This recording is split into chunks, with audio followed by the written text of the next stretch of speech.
Yes. Oh, okay. I'll get you a receipt.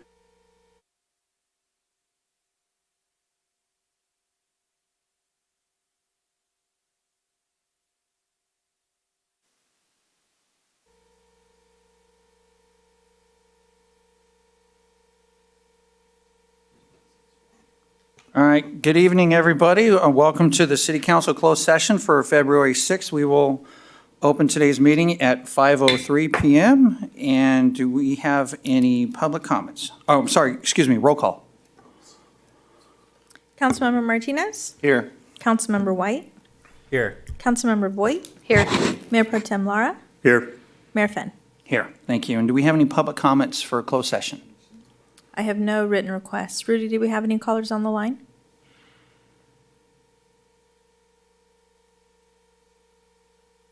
Make sure he can hear us. Rudy, can you hear us? I can hear you guys. Do we have any callers on the line? I have no callers on the line. Okay, thank you. And Mr. Pinckney, can you read the items for discussion? Yes, the council will meet in closed session. Item B1, conference with legal counsel, anticipated litigation, and that involves a claim, November 15, 2023 claim by Jordan Beverly. Item B2 is conference with real property negotiators pursuant to Government Code Section 54956.8. The properties are listed in the agenda. The APN numbers are listed. The agency negotiator is the city manager, Elizabeth Gibbs.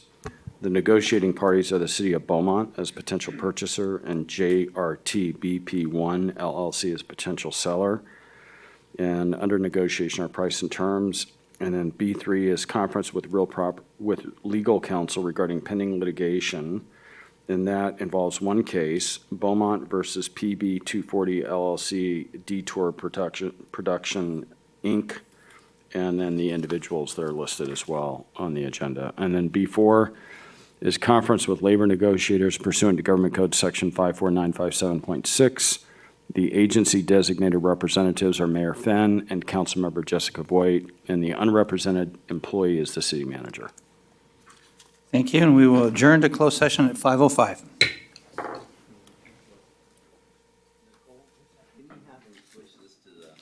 Yeah. Yeah.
I didn't think about any of that. Okay, good evening, everybody. Welcome to the regular session of the City Council meeting for the City of Beaumont, and we'll call the meeting to order at 6:05 PM. And can we have a roll call, please? Councilmember Martinez? Here. Councilmember White? Here. Councilmember Voigt? Here. Mayor Pro Tem Laura? Here. Mayor Finn? Here, thank you. And can we get a report out of closed session? Yes, the council met in closed session. Item B1 was conference with legal counsel regarding anticipated litigation involving a November 15th, 2023 claim by Jordan Beverly. There was no reportable action taken. Item B2 was conference with real property negotiators pursuant to Government Code Section 54956.8. The APNs are listed in the agenda, and it was the negotiating parties were the City of Beaumont as potential purchaser, JRTBP1 LLC as potential seller, and under negotiation were price and terms. There was no reportable action taken on that item.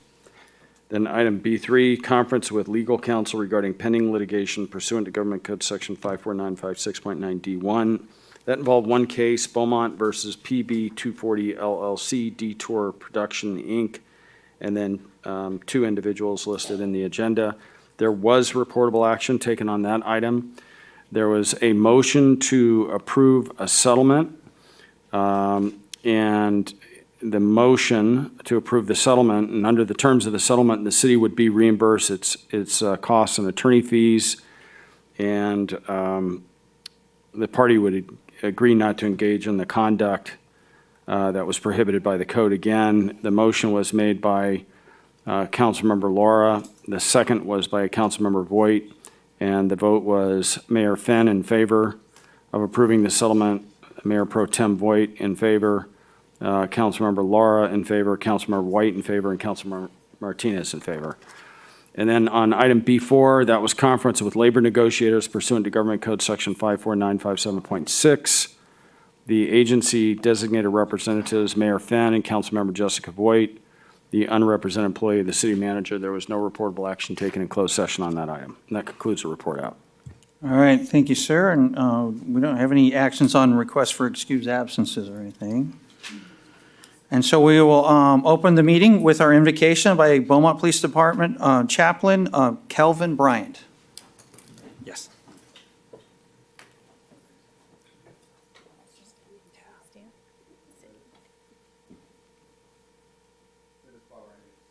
Most gracious Heavenly Father, Lord, I'm so grateful, thankful we are here addressing the items that we're addressing Wednesday in City Council. I'm asking you, Lord, to just touch each and every one of us, Lord, as we address the issues that are going on in the city of Beaumont, Lord. Those city officials that have to speak today, let us all do it in a servant leadership type of way, Lord. Those men and women that are working the streets tonight, Lord, for the Beaumont City Police Department, Lord, I'm asking you to protect them and touch them, Lord, as they're handling calls for service, Lord. And for the men and women that are in the military, that are on stateside, Lord, protect them, Lord. And those other men and women that are overseas, Lord, protect them also, Lord. I ask all this in Jesus' name. Amen. Amen, thank you. And then our Pledge of Allegiance will be led by Councilmember White. Please join me. I pledge allegiance to the flag of the United States of America and to the republic for which it stands, one nation, under God, indivisible, with liberty and justice for all. Thank you, Mr. Bryant. And then do we have any conflict of interest disclosures this evening? Seeing none, we'll move on to our public comments. Do we have any public comments for any items that are not on tonight's agenda? Yes, sir. I have 3 requests. All right, thank you. First one is Anita Worthen.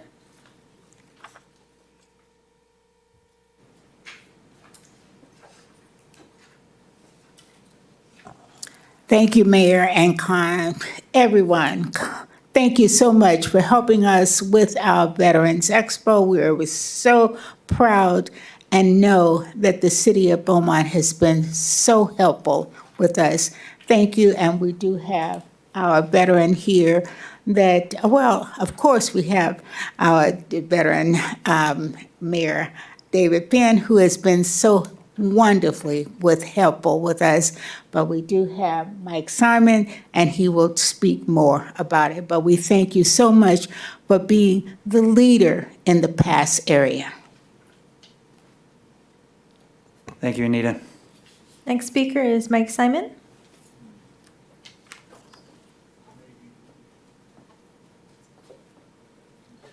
Good evening, council and staff. I want to personally thank the city of Beaumont for all the help they've given us. Your Park and Recs people, Ashley and Heather up there, the word no was not in the vocabulary. This year we went from, last year we had about 350 people there, this year we had about 500.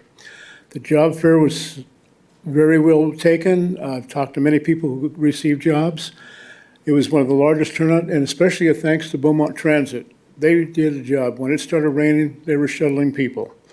It was a great event, and we've got more stuff coming up. Another expo will be next January for sure, and we'll have a mini one in August. And anybody that feels they want to be part of this committee, it's wide open. We'll take any volunteers to help. The mayor, he is the greatest spokesman and master of ceremonies that we have had. So keep him. Don't let them get out of your sight, people. But again, City of Beaumont and staff, Park and Rec and everything, you guys went overboard, totally. Thank you, thank you, thank you.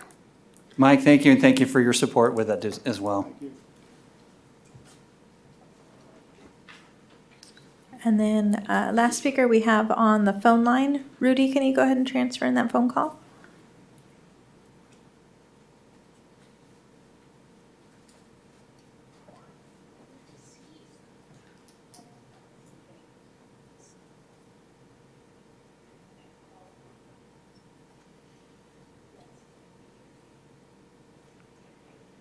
Caller, can you hear us? Yes, ma'am. Go right Can you ahead. hear me okay? Yes, go right ahead. All right.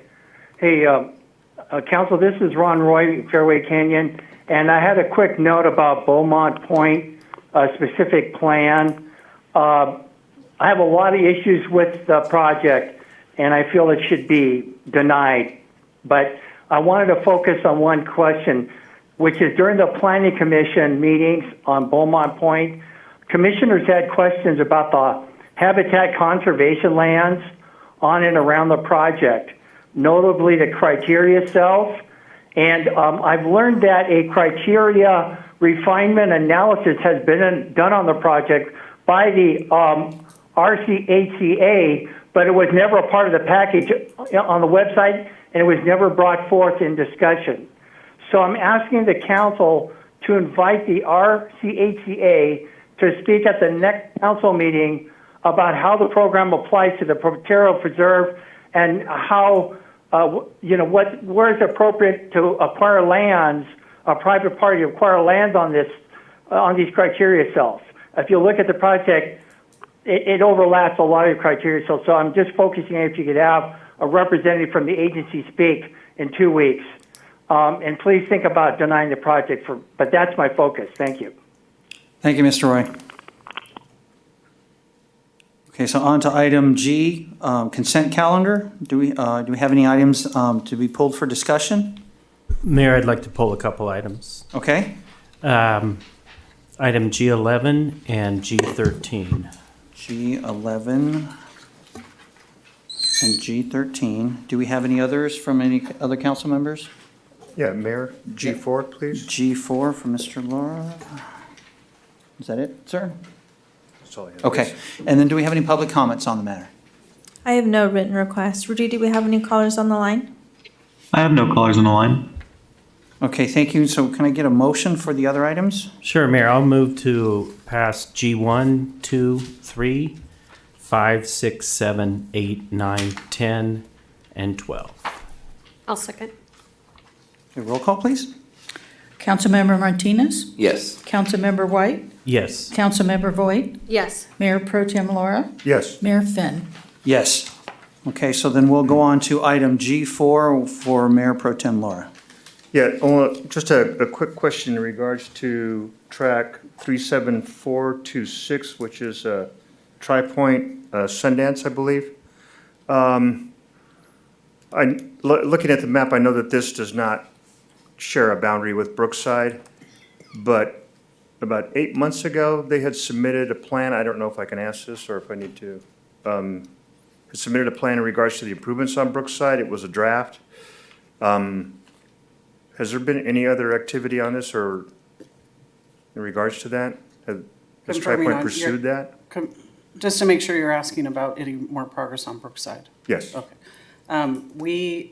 I issued a rather lengthy letter to them outlining in the specific plan why they are required to do the improvements on Brookside Avenue. That was in November. We have since stopped issuing permits at council's direction.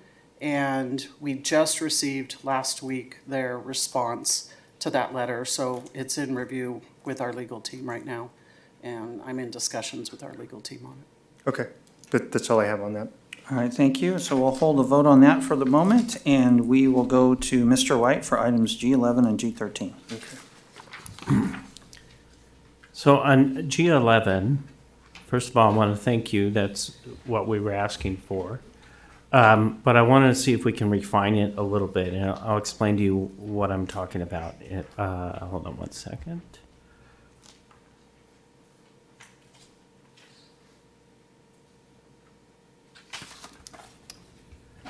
Okay, so if you go to page 355, that starts the sort of the spreadsheet of all the expenses. I think it's described as second quarter city manager purchases and contract awards. And when we changed our limits on authorized, that the city manager had our authority to spend money without having to bring it to us, we asked that we get a quarterly report of where that money was spent.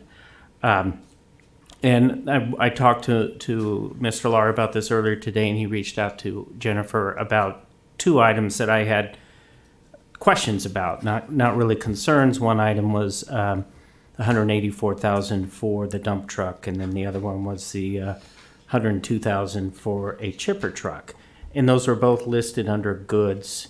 And so I was just a little confused because how that would be a good. Both of those items were familiar to me, and so I understand, as after talking to Mike, after he had talked to Jennifer, that this is a list of items that include. So I think the way the ordinance or resolution, I forget what, is it an ordinance resolution? Okay.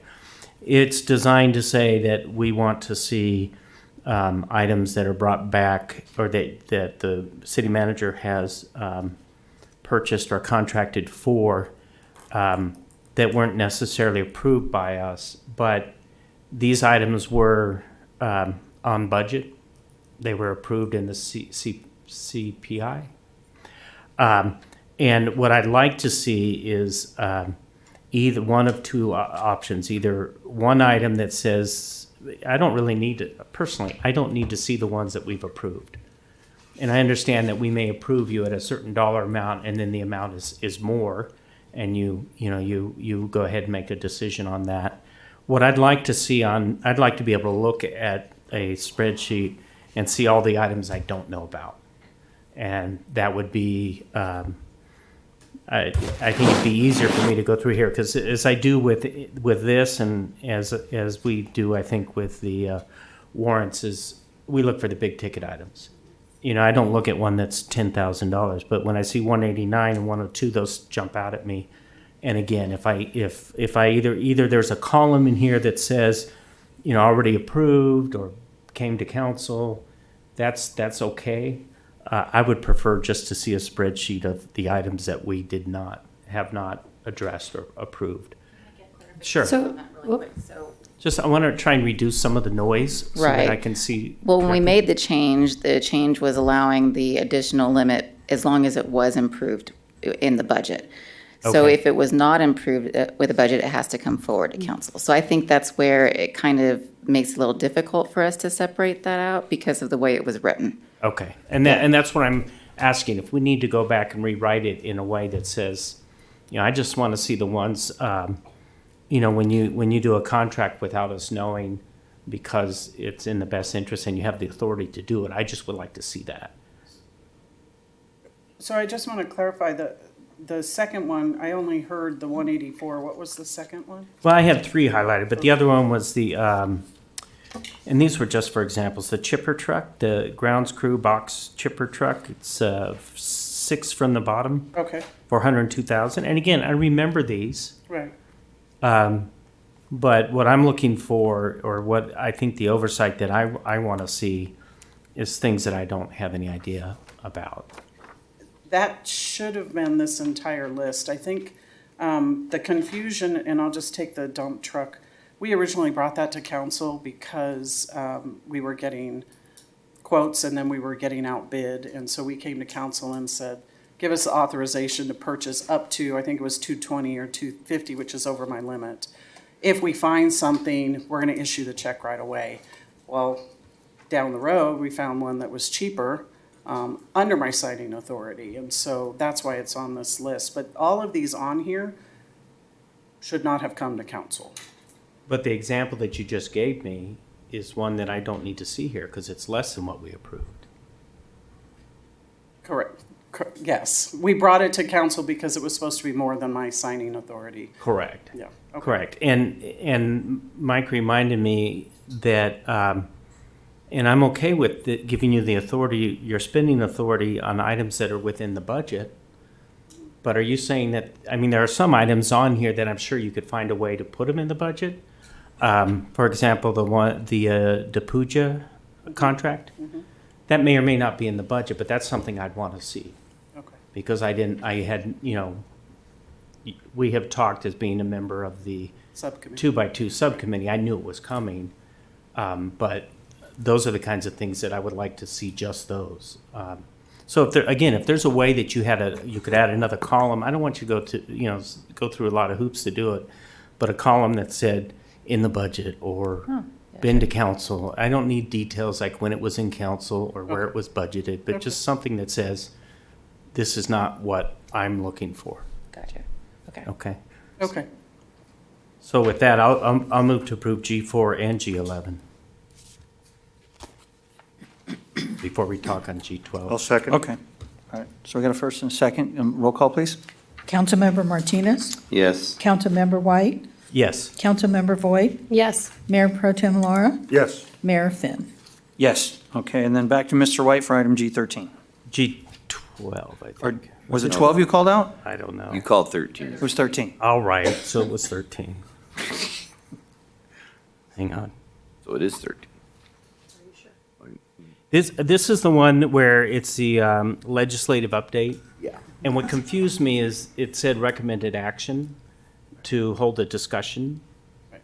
So I don't know if that was a cut and paste that we didn't catch, but if we're going to have a discussion, it shouldn't be on consent, right? You're correct. It shouldn't. It was actually on action items, and I moved it to consent because you had already seen it.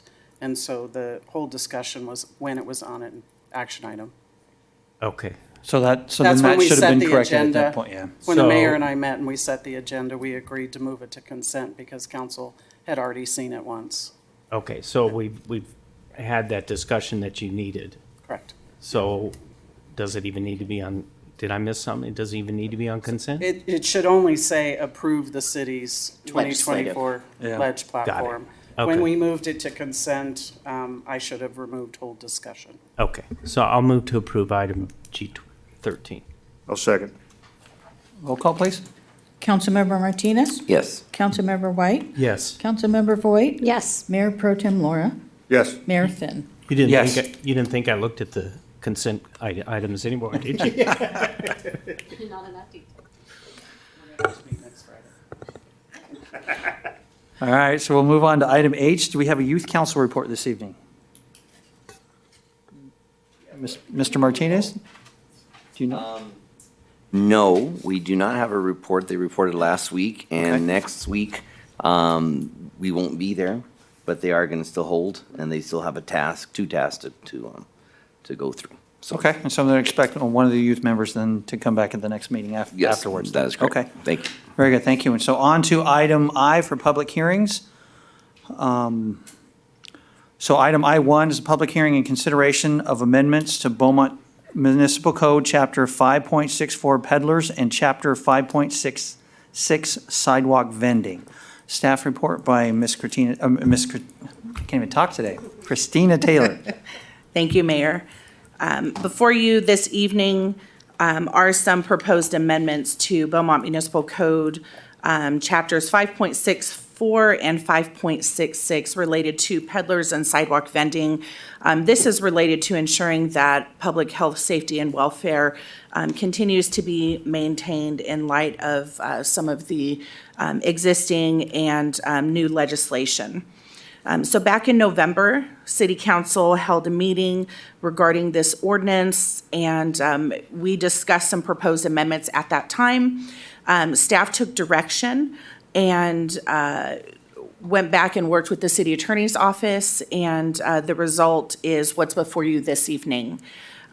So as you can see in the staff report, outlined are some updates to the code, which include prohibiting sidewalk or stationary vendors in areas that are zoned exclusively residential, clarifying hours of operation in non-residential areas, prohibiting stationary vendors from vending in the park where there's a concessions agreement, prohibiting sidewalk vendors in areas within 200 feet of a certified farmer's market or swap meet or something along those lines. And then we've added some definitions for additional clarity in the codes. In addition, there was some direction to look at potential impounding of vending carts. In statutes in your staff report describe what procedures local jurisdictions may implement if there are violation of these street vendor ordinances. The government code is cited in there and basically refers to administrative fines, and you guys are familiar with that structure as the $100, $200, $500 process that we must go through. There is nothing that expressly allows us to impound carts, although there are some cities out there who have dipped their toe into that arena. Caitlin Empey from SBEMP's City Attorney's Office is on, and she can expand greater into some of that detail if council is interested in hearing. Also included in your staff report, if council chose to proceed down that path of wanting to impound carts, is a draft of what that potential ordinance language would look like. So at this time, staff is recommending that City Council hold a public hearing and waive the first full reading and approve by title only the ordinances related to Chapter 5.64 and 5.66. Staff is happy to answer any questions you may have, as well as, I said, Caitlin Empey from the City Attorney's Office. You do have a red line of the proposed changes in your staff report, in your packet. And the way the ordinance in your packet is written, it does not include the impound language. So if you chose to adopt as presented this evening, what's in your packet would be what we adopted. If council takes another direction, then we would update it based on direction and the language that's included in the staff report. That concludes my presentation. All right, thank you. And so I will open the public hearing at 6:28 PM. And do we have any public comments? I have no written requests. Rudy, do we have any callers on the line? I have no callers on the line. Okay, I will close the public hearing at 6:29 PM. And then we'll open up to council for discussion. Mr. Martinez. Thank you, Mayor. Question first. On bullet 4, we have prohibit sidewalk vendors. Now, I noticed on some of the bullet points you differentiated between stationary and I'm assuming roaming.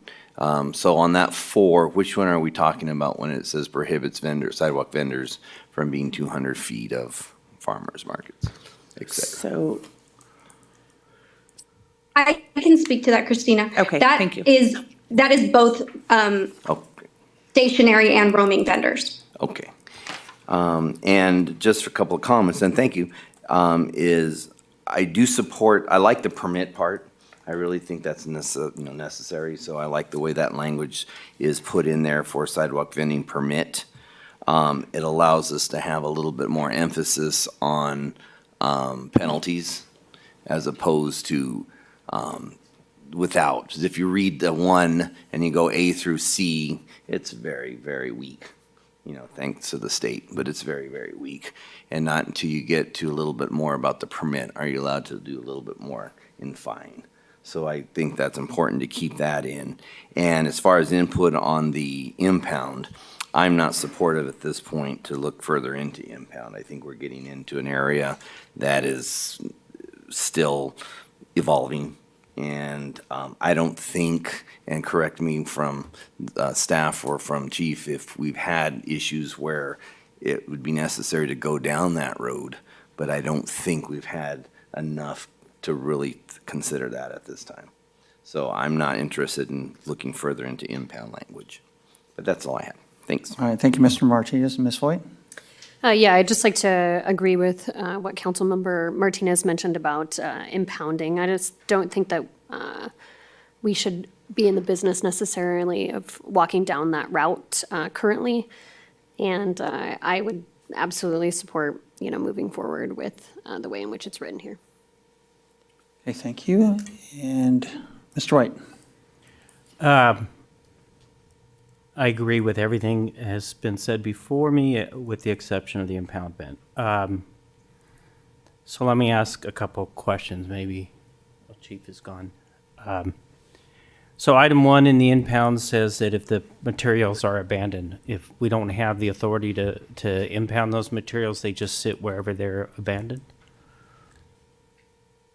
I'm sorry, can you say that again? Sure. Item 1A, B, and C talk about materials that have been abandoned. Mm-hmm. So let's say maybe they leave it to come back tomorrow. We just leave it there? No, we could take it as found property. Do we need to have some kind of authority to do that? Or is the chief going to say, you guys didn't give me the authority to do that? There he is. Hello, Chief. Chief, you're up. Right. So Chief, the question is, if there's any impounding and there's items that are left abandoned, what authority do you have to act on that? If they're left, let me clarify, because there's a difference between Yeah. impounding and, so if items are left on the sidewalk by a vendor overnight to come back the next day to continue selling, we would consider that found property. I consider that absolutely that it's abandoned. So you don't need something from us that's saying it's Sorry. abandoned, therefore you have the authority to impound it Right. or remove it.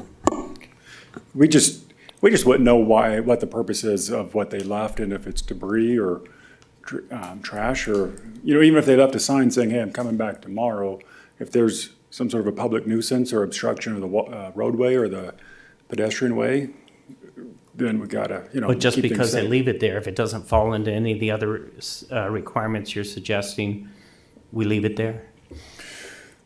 I'm just trying to think, let's say, if they left tables against the light pole because they're gonna come back and set up, I don't know how we would typically handle debris. I mean, our officers don't collect that stuff.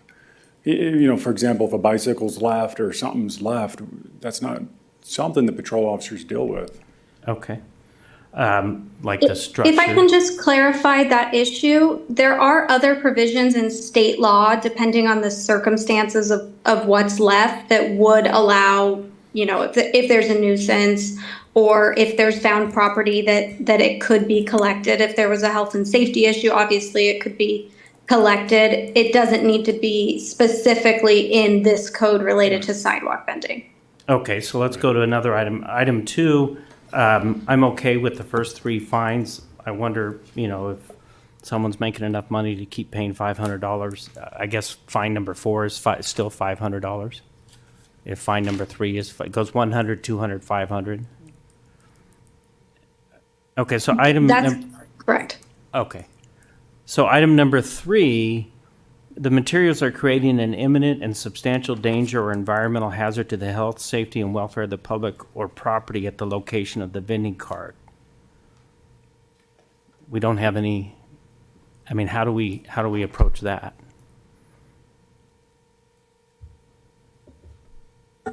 If we don't have this in our vendor ordinance, and materials are creating imminent and substantial danger or environmental hazard to the health, safety, and welfare of the public, can you just take it then? Or you can cite them, but they're still, Well, I can think of, for example, if somebody set up, let's say, a booth and they're sidewalk vending something, and you can see them with those floating helicopter toys, and they're going to the roadway. We have vehicle codes that we could rely on. There are dangers to that extent, absolutely. We could take enforcement action. what if you have a vendor next to a local business like a tap room, and they have their ovens and their fires right up against the wall to the tap room? Yeah. So I'd have to ask Christina. I mean, if we have property lines and there's a business that they have a curtilage, I'm assuming each business in town has some sort of a curtilage that they have to. But what if it's respect. not approved by the business? So if they're in the right of way, they would fall under sidewalk vending. And they have a permit? They would have to have a permit in order to do that. If it's part of an event taking place at a specific location, then that's a different scenario, because typically they've gone through either a CUP process, which allows them to engage in activities like that, or they would have like a special event or some kind of permit like that where they were going to have a gathering and have vendors out there. Right, so what I'm saying is if they're not following those, I mean, the permit, does the permit determine the location of where they're vending? So the sidewalk vending ordinance specifies where vendors can vend. Right, but not specifically, can't put it in front of a business that may or may not want it if it's in the right of way, but it follows all the other rules. Caitlin can clarify this, but I don't believe that the sidewalk vending, the state law, I don't think it allows us to do that. We can identify zones where they can go, but I don't think we can keep them from vending in front of a business if they're in the right of way, complying with other components of the law. I don't think we can disallow them to operate there just because a business doesn't want them. So- That's correct. They're all health and safety related regulations, and they're specifically tied to that. The state law doesn't allow the city to implement regulations that aren't tied to health and safety. So businesses not being happy with them being there is not one of those things that we can regulate. But if the business makes the claim that the location of their business and the way they're doing business is a danger to, again, I don't want to keep reading, but substantial danger or environmental hazard to health and safety, you have the authority to go ahead and shut that down?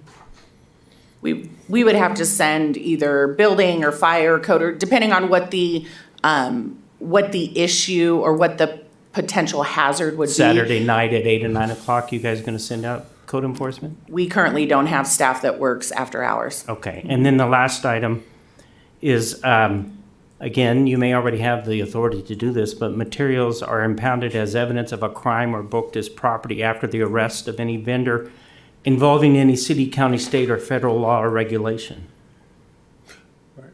If that happens, you arrest somebody who's committed a crime, and the materials are part of the evidence of the crime, you can impound that?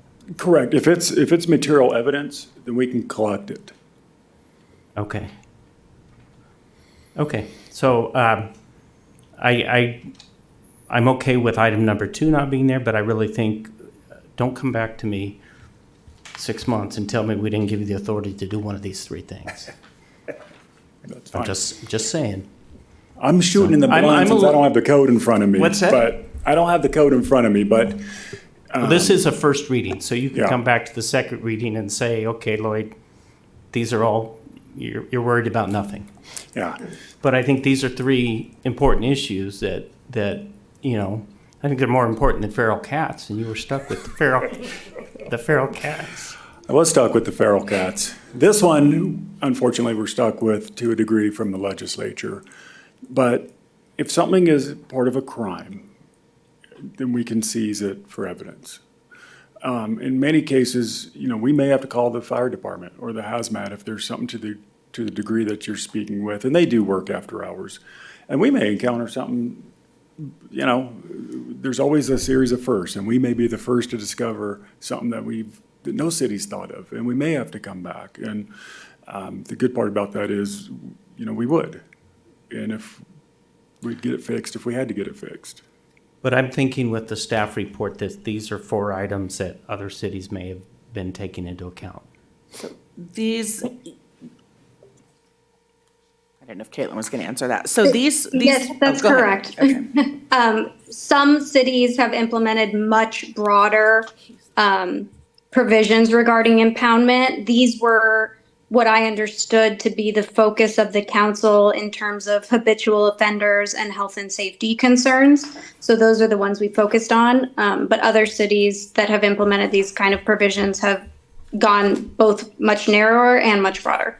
And I think that you did narrow these pretty well, because the only one that I think number 2 is really unnecessary, because we have the finding in process. But I do think that I would be in favor of taking the approach on abandoned materials, imminent danger and environmental hazard, and impounded as evidence of a crime. I would support going, whatever the proper term is, challenging the state on those our abilities to maintain those kinds of standards. And that's all I have to say. Thank you, Mayor. Thank you, Mr. Laura. Yes, sir. Thanks, Mayor. Councilmember White's bringing up some questions that are causing some questions, I guess, in my head to make sure I have a proper understanding of sidewalk vending. As I understand sidewalk vending, it's a cart that's movable, right? Typically on the sidewalk.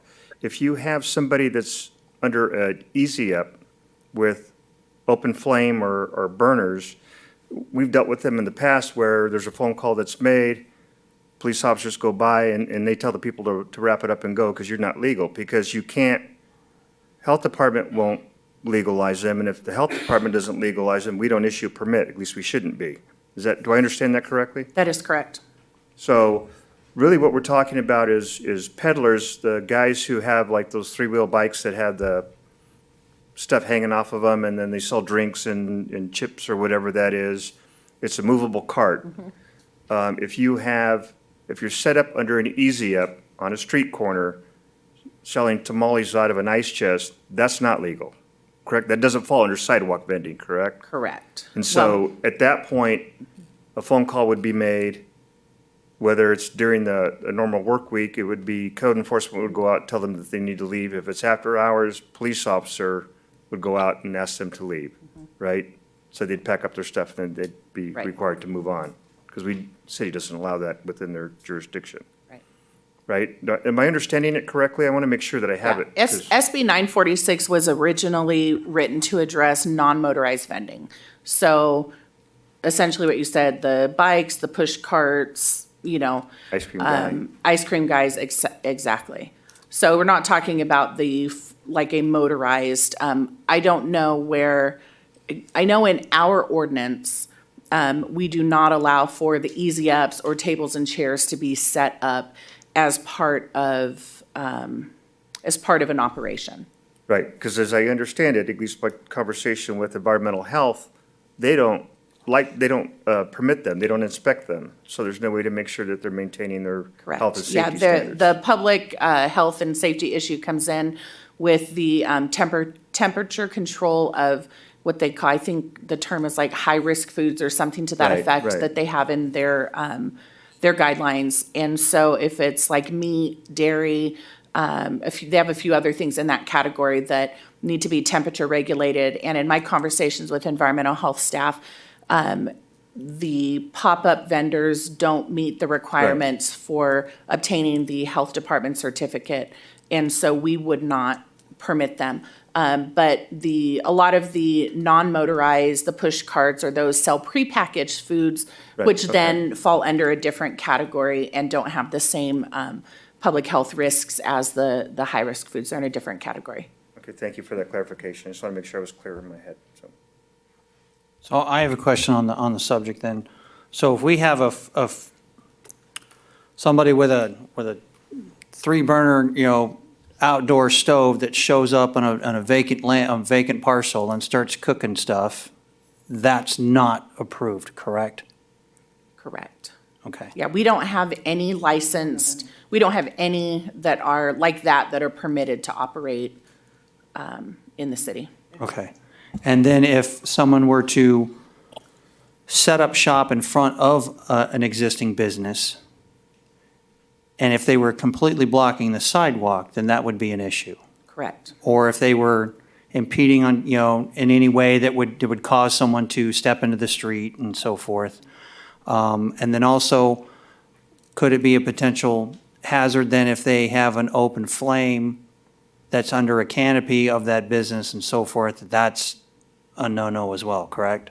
Yeah, and we don't permit canopies as part of our, And that would be them setting up underneath an existing canopy that's there. They wouldn't have their own. like an That- overhang or something. Correct, like some type of business overhang or a porch or cloth canopy or canvas or whatever.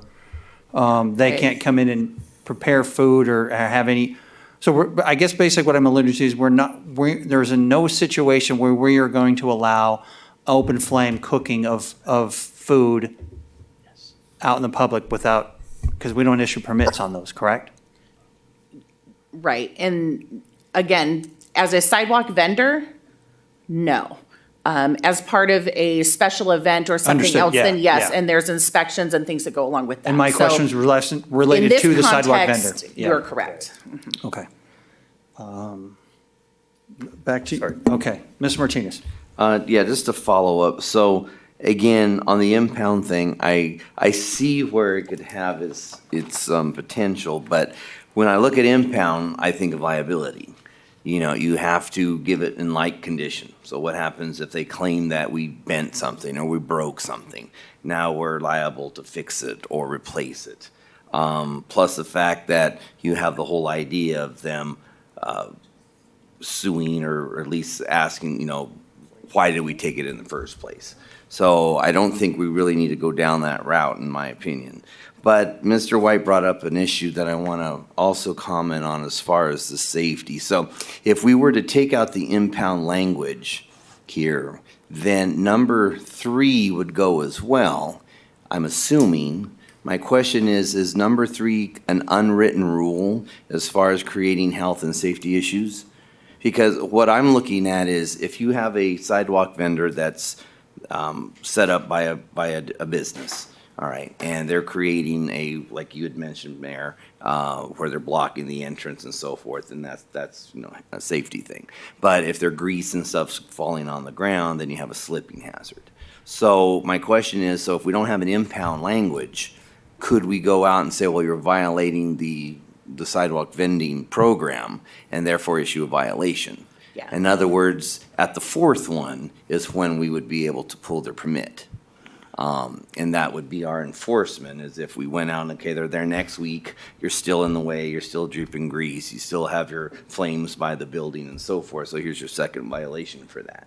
And then your 3rd and your 4th. So at that 4th one within that year, if they're still non-compliant, then the recourse would be to pull the permit, and therefore you're now operating without a permit, and then have to go through that whole series of administrative. And again, in most cases, they wouldn't be able to obtain a permit in the first place, because if they're dealing with raw foods that must be cooked, again, the health department has very specific regulations and guidelines that have to be met as far as temperature control, and we have yet to see somebody be able to meet that, to meet those guidelines out in the field or in the sidewalk in the conditions like what you're talking about. But to answer your question on whether there's grease spills or other things, I can tell you that staff has responded more than once to not necessarily sidewalk vending, but in special events where we've seen, there might be grease on the sidewalk or someone isn't properly, handling, and staff has responded and issued citation and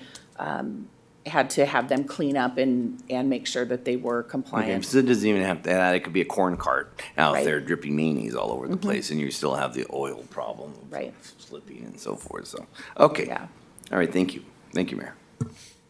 So, Mr. White, back to you. So, I wanted to ask, so do you have enough? No, go for it. Okay, so my question for you then is, I appreciate the stuff that you brought up, but then do you have a recommendation to give back to either the council and staff as to how we can address the issues you brought up?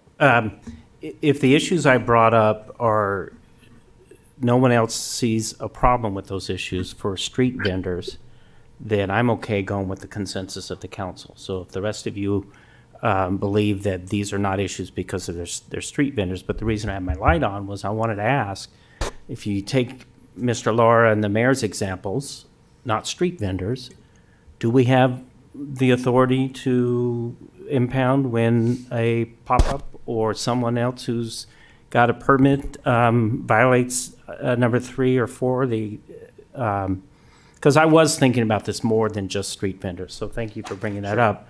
But number 3 and 4, do we have the authority to impound property if it's a pop-up and not a street vendor and they have a permit and they're doing something that is dangerous or a hazard to the health or is evidence in a crime? Do we have that language in our other ordinances that address non-street vendors but other kinds of vendors? We do not, to my knowledge, we do not have it impound language in any other part of the code that we deal with in the non-penal code world. With the exception of the noise ordinance. Okay. The noise ordinance, we can impound. Okay. We've never had to impound the threat of it because the DJs and the tech equipment, the sound equipment is so expensive versus pots or pans or bags or, But number 4 is a slippery slope because if it's a state crime, if it's a misdemeanor or felony crime, the law is clear. But when we're talking about violating a city ordinance, it is a slippery slope on how often and to what degree we want police officers impounding these materials and the storage of food and how do you book it and how do you safeguard it? And I just say that even when cities have enforced marijuana or cannabis ordinances, if that cannabis is not stored properly, cities have paid out at the market value of cannabis. And so there's, you really have to tread carefully versus if we use the power of the code and cite them, and again, try to use the relationship with community policing to get them to move into an area that's law-abiding, that's better, and we can cite, and we can, even if we have to do a TRO against an individual or a company, still better, in my opinion, than impounding. So let me give you a real-life example. Any of you who get off at the 10 and go east or north, whatever it is, on Cherry Valley or Oak Valley, you have those guys who set up 3 pop-ups, all fences. They have fryers going, they have everything else going in a vacant field. And I think we've asked before for someone to do something about that, and we were told there was really nothing we could do other than cite them. And also I want to remind you all that just because they have a permit that says they have to follow the rules, when they're not following the rules, it's not going to be at a time when we can enforce that permit without the police department, because it's going to be code enforcement that works 8 to 5 Monday through Friday. This is going to be Friday night, Saturday night, those kinds of things over the weekend. So again, if the rest of you are comfortable with this, with leaving the impoundment out of the street vendor, then I will support that. But I think we should look at the other issues that, make sure that, again, I want the chief to tell me that he has the authority that he needs to shut some of these things down if it's necessary. And I know John's going to say we're not talking about street vendors. No, I think we are talking about it. I want to add to what the chief said. If we had somebody that was doing something in violation of the code, we could seek a TRO. And that would be, in my opinion, better than confiscating their equipment and maybe $500, $1,000 worth of food that we then have to store and maintain. But it doesn't address these items in 3 and 4, which are issues that you can't wait to get a restraining order. I mean, on a Friday or Saturday night, when would you have a restraining order? Well, you would get a restraining order, if it's a recurring thing and they're out there as you sort of Understood. indicated on a regular basis, we would go in and get a restraining order to Well, we could prohibit also- them. And then if they do it and they violate the restraining order after being served with it, then they're subject to arrest by the court. The court can incarcerate them for violating the court order. All right, well, I've gone too far on this, so. And just to, sorry, in item 3, when it talks about an imminent danger to public health, obstructing free movements, and they are told to pack up because they are violating this, and they don't, things can be escalated to the point whether they're going to lawfully resist a police officer, lawful commands. That's a misdemeanor. So if we're getting into blocking sidewalks and the free movement of pedestrians and roadways, we're talking about escalating into a misdemeanor, something that can be handled in the penal code. That's the realm that we're always the most comfortable operating in. It gives us the greatest protection than the BMC. The BMC allows us to cite and escalate in that realm, but in item 3, we're talking about some penal code violations if they don't cease and desist and free that area. But a misdemeanor and taking their property is a much bigger hit to them. Because some of these people, if you want to do a TRO, are you going to be able to find them? You're going to be able to find their addresses? You're going to be able to, they're just out on the street vending, and I don't know how much information we can grab. Do we get driver's license numbers, stuff like that with our street vendor permits? Absolutely. We get called for a lawful reason and they're violating the Beaumont Municipal Code. They have to show identification. We have to cite them. If they can't prove their identity and sign the promise to appear, then we have a penal code violation. So you give them a misdemeanor, that's what I'm saying. Yeah, but a misdemeanor committed in the officer's presence is arrestable. Right. If you arrest them, then their stuff has to be safeguarded. So oftentimes, more often than not, this is how more often than not, even in other things outside the BMC, compliance and gaining compliance from people prior to arresting really is the bedrock of this police department anyways, right? We know we can't arrest our way out of any particular issue. So we always go down that avenue. If we get stuck, for example, the issue that was in closed session where we used everything in our means, the BMC and the city attorney's office. And so we got them from all sides. And so we still have those avenues. And again, if anything in 3 or 4 escalates into an actual crime, then the officers have the authority to make an arrest. And I would add that we're not recommending that, we're not saying that at no point should the city consider including impoundment language in the ordinance. We're recommending a wait-and-see approach because there are cities that have done that. There's litigation pending against one of those cities, and we're recommending that we wait and see how that turns out. Okay. Before we dive into the impoundment business. Okay, I promise that I'm done.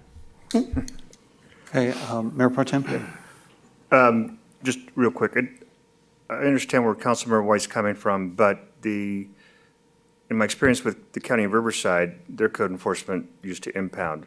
They had to have freezers, refrigerators, spaces to store that stuff, and then if they had to inventory it, they had to keep it. And if it went bad, they had to buy it. And so the liability, as one of the other council members had mentioned, it is very high, and I'm not sure if it's worth the risk of doing that. I do appreciate the fact that we do go out. Our officers are very quick to respond anytime that I've sent in a complaint on illegal. Maybe what we could look at in the future, because they do continue to pop up in the hot places, right, off of Oak Valley. Maybe once a month we shift hours of a code enforcement where maybe they come in and start on a Friday at 10 o'clock and work till 7 o'clock, just one day a month or something like that. Just to change it up and keep these guys on their toes because they play on, they're not coming out after 5, right? So that's a suggestion that we can do just to see how that works out, and maybe we look at picking up another officer, code enforcement officer, if it does start to get out of hand like that. Those are all I have. Thank you, Mayor. Thank you, Ms. White. I'd like to make a motion to waive the full reading, if we'd like to move forward with that.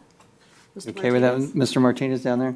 I'll second. Oh, okay. All right. Well, I was going to comment exactly what Mayor Pro Tem mentioned about the rotation, because I had asked this of staff way back, and they had talked about a possibility of doing that type of a thing, just to show that we're there once in a while. And we can take that kind of as an as-need basis I for don't know now, and how then that'll wait- look, And then again, waiting to hear back from what's going on with the rest of the cities out there with the lawsuit pending and so forth. All right. So with that, I will second. Need me to read the full motion? You can say, you move as stated. Move as stated. Okay, and then we have a second. All right, so roll call? Councilmember Martinez? Yes. Councilmember White? Yes. Councilmember Voigt? Yes. Mayor Pro Tem Laura? Yes. Mayor Finn? Yes. Okay, on to item I2, public hearing, a purchase and sale agreement for the property located at 105 West 6th Street. And we will go back to Christina Taylor. Economic Development Manager Warsinski is going to present this evening. All right, hello Kyle. Good evening, Mayor and Council. Before you tonight is a purchase and sale agreement for the property located at 105 West 6th Street, also known as the former site of the Beaumont Dry Cleaners. Staff and GHD are currently still developing the downtown revitalization plan. And while that plan is not complete, we've presented some of the work product to the downtown businesses and to Economic Development Committee and Planning Commission. That draft contains strategies on key property acquisitions within the downtown area of the city of Beaumont. This property is one of the key locations that GHD is recommending that we try to acquire. So we reached out to the property owner, we negotiated with them, and before you tonight is the purchase and sale agreement. The pertinent details are contained within the staff report in terms of purchase price, escrow deposit, closing costs, the 60-day due diligence period, and then there is technically a tenant that has a month-to-month lease with the current property owner, so there's a potential for relocation assistance. The city does intend to purchase this property for use under the Economic Opportunity Law, which is California Government Code Section 52200. And in this scenario, a public hearing is required. And if you're not familiar with that law, it provides certain benefits and tools to the city related to future uses at that property, which could include lease agreements, development agreements, public-private partnerships, et cetera, that will really allow us some tools in our tool belt to create, retain, and expand new jobs or increase taxable value of the property. And lastly, on September 27th of 2023, the Beaumont Planning Commission did determine the property conforms with the general plan land use designation of downtown mixed use in accordance with California Government Code Section 65402. And staff does recommend that City Council, 1, hold a public hearing, 2, waive the full reading and approve by title only a resolution of the City Council of the City of Beaumont approving the acquisition of real property, and 3, approve the purchase and sale agreement by and between the City of Beaumont and David and Emmeline Schulke. And I'm more than happy to answer any questions. Thank you. Thank you, and I will open the public hearing at 7:03. And do we have any public comments? I have no written requests. Rudy, do we have any callers on the line? I have no callers on the line. Okay, and we'll close the public hearing at 7:03. And then council discussion. Let's go Mr. White and then Mayor Pro Tem after that. I'm happy and excited to see this, so I think it's a move in the right direction. I have 2 questions for you. Number 1, you said there's a tenant. What type of tenant is in there now? What kind of business? It's somewhat affiliated with the former dry cleaner, but they're not in operation. They're just storing materials and equipment. Okay. And then the other question is, we may have already talked about this in closed session, but do we have an appraisal? Yes. Can you give us the numbers on the appraisal? I didn't see it. We did, it was in closed session back when you authorized staff to begin the negotiation. We don't want to We don't- disclose a public. Yeah. Okay. I would just like for our community to understand whether or not we got a good deal. We are getting a good deal. Okay. That's all I had. All right, Mayor Pro Tem.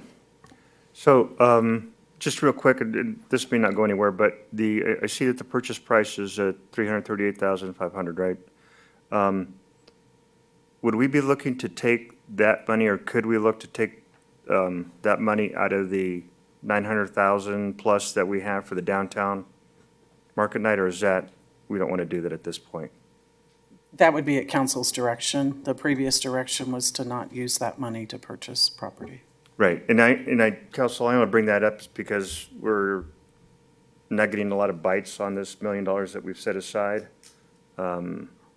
This would be a good use of that money, and I think part of the reason we're not getting a lot of inquiries is because we've got to go with the prevailing wage, and I think that's maybe prohibiting some folks from moving forward. That's just my thought, but just an idea, and just throwing it out there. That's all I have, Mayor. Thank you. If we were to do that, we could bring that back as a future agenda item, correct? That would need to be for a separate discussion on that? It could be part of the motion tonight. to- Oh, okay, all right. Mr. White, your light was still on, or? If Okay. anyone else is ready to go. All right, Mr. Martinez. I just want to make a quick comment for the public, just to emphasize that, the reason we do these things is we're trying to direct the city's vision, and we have a downtown revitalization program with a vision. And when we have that opportunity to help charter that vision and that course, that's when we take action on stuff like this. It's not that we're going around trying to gobble up businesses. That's not our intention. The intention is we have a focus, we have a program, and this fits perfectly into that vision with this location and what we can do in that potential area. So for that reason, this is why we chose to go in this direction for this property. And I think once we, if we see more furtherment with this, you'll be able to see that materialize a little bit more. As far as the direction of the money, I don't know. We're going to get to the grease trap program and stuff, and we can talk more about market night and so forth. So I would prefer that we hold on until we hear more about that. Okay, Ms. White, you good? Okay. And Kyle, I have a question for you. So I've noticed that dry cleaning business has been not utilized as a dry cleaner for many years. Yes, sir. And so time flies. Has it been more than 5 years since they've used that? It was in operation up until COVID, I believe, so we're looking at around 5 years now. Okay, all right. It's good to know, and I think that we can help put that to good use in the future and certainly echo the sentiments that were shared. So with that, we'll go back to Mr. White. First of all, if this is going to be part of the motion, I wanted to address it. I think the 900K we need to keep for that purpose because we haven't started the billboard program yet, and I want to be there. But we did also set aside $5 million for purchasing property in the downtown. Okay. So I think that would be the best place for that to go. So you're saying the business that is there is primarily storage of equipment and stuff. Why would it be $28,000 to get them out? That revolves around the relocation assistance law of when public entities purchase properties and then displace tenants. So it's a not to exceed. That is likely the upper limit, but for the purposes of our staff reports, when we're talking about acquiring properties with current tenants, we're using that figure because we don't anticipate going over that, and we don't want to come in, tell you we think it might be 10 to go over 10 and have that issue. Just a suggestion from one of my earlier occupations. You could, instead of going through the whole process that would cost that much money, offer the tenant a portion of that money in a check if they move everything out and clean it up. And that's done in Right, certainly. foreclosures Yeah. all the time to save everybody money and time. So Okay, we can call it cash for keys. yes, Yeah. yes, exactly. So I just hope that's an option and a suggestion. Don't want to negotiate the amount here, but you know what I'm saying. Mr. Warsinski, is that figure, is that calculated based on estimated rent or value of the property, or is it just staff coming up with their best knowledge? It's an extensive code in terms of what we're required to offer tenants. It has to do with helping them find a new location, also moving costs, potential storage cost. There is a calculation done on their net revenue and how much they're earning from that location, and all of that is basically baked in to the relocation assistance. Some state dollar mandated number. science behind the figure?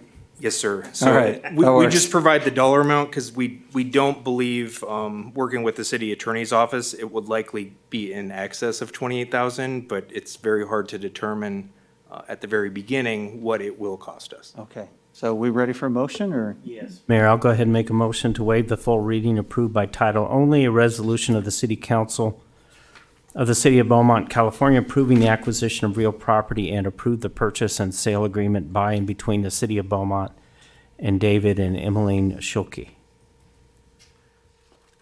I'll second. Thank you. Roll call, please. Councilmember Martinez? Yes. Councilmember White? Yes. Councilmember Voigt? Yes. Mayor Pro Tem Laura? Yes. Mayor Finn? Yes. Thank you. And on to item J, action items. Item J1, a discussion and direction on establishing a downtown market night. Staff report by Christina Taylor. Thank you, Mayor. Excited to bring this discussion before council this evening.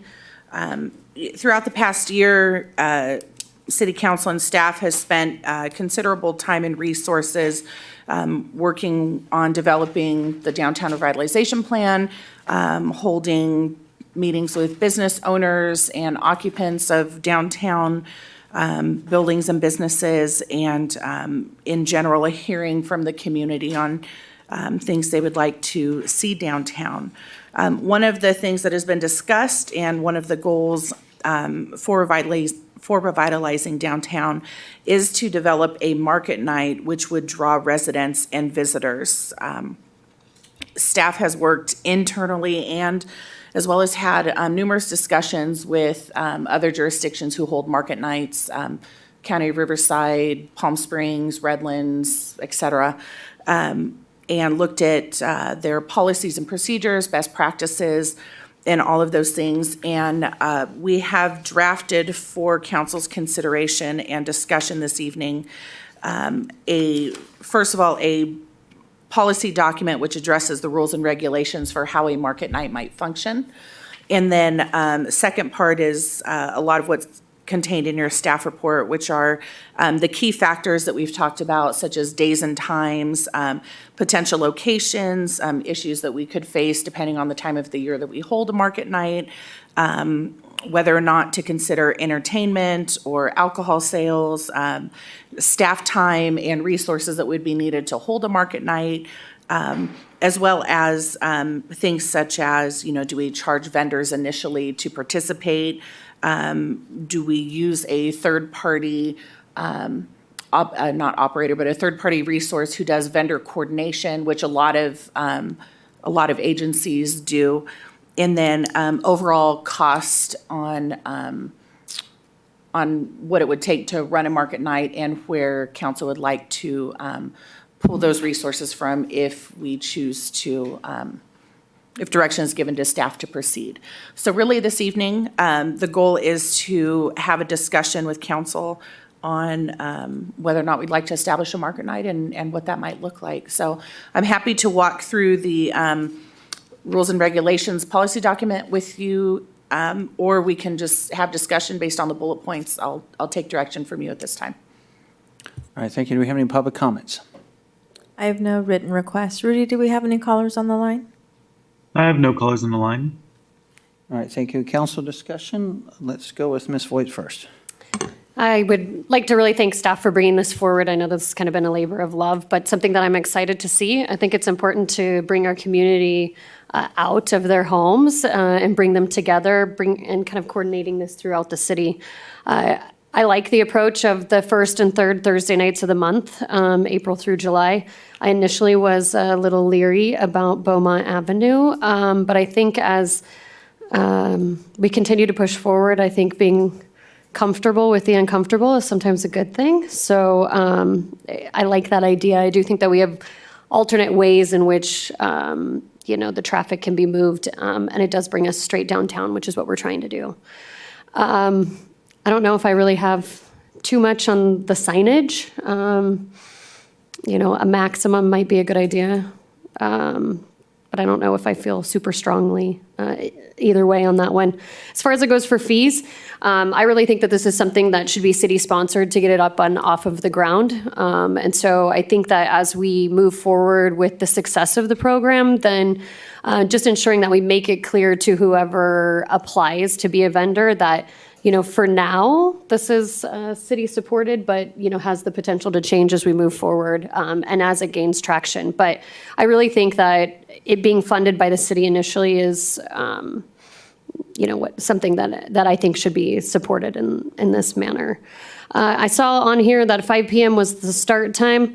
I'd like to encourage that to potentially be sooner, maybe 4:30.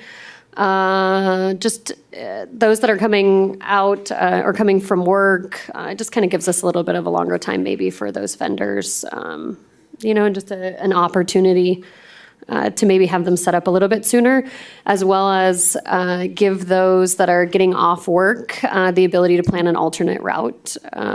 So that was something I thought maybe we can mention here. I like the ability to enter and go the south. I thought that was laid out very well. And once again, I mentioned the fees, but I am extremely excited to see this. As far as it goes with alcohol, I think that to me, making it a walkable event and family friendly, I would suggest that if we entertained that, obviously there would be an alcohol section, would be my suggestion, or to see if it's something that is suggested moving forward. But I would like to see the downtown area kind of flourish with the current businesses there and driving traffic that way. So I think alcohol for me, may be something that we can discuss a little bit further based off of council discussion. And I do like the food court idea, or at least arranging the vendors to have food at one end potentially, and then maybe the rest of it down the way. I think that's about it for me and my comments, but I'm very excited to see this moving forward. All right, thank you, Mr. Martinez. Yeah, thank you, Mayor. I too, very excited to see. I know it's one more thing staff is probably saying, oh. But, we brought it to Youth Council. Youth Council gave us some input. They were very excited, and it's nice to see, because they want to see things going on in the city, so they were very supportive of that. They commented on these areas as well, on Beaumont Avenue and so forth, as far as where to put it. They liked the idea of putting it where it was warmer weather, of course. So they were very supportive, and they gave us a lot of input as well. I thought maybe in the beginning we might have it more towards the cul-de-sac where we just purchased the building. I thought that would be kind of a close-off place, but I don't know if it's big enough, because I know this is going to create traffic havoc. And I was a little concerned about that at first. But what a better way to highlight the market night and having to detour and drive somewhere else in the city. I'm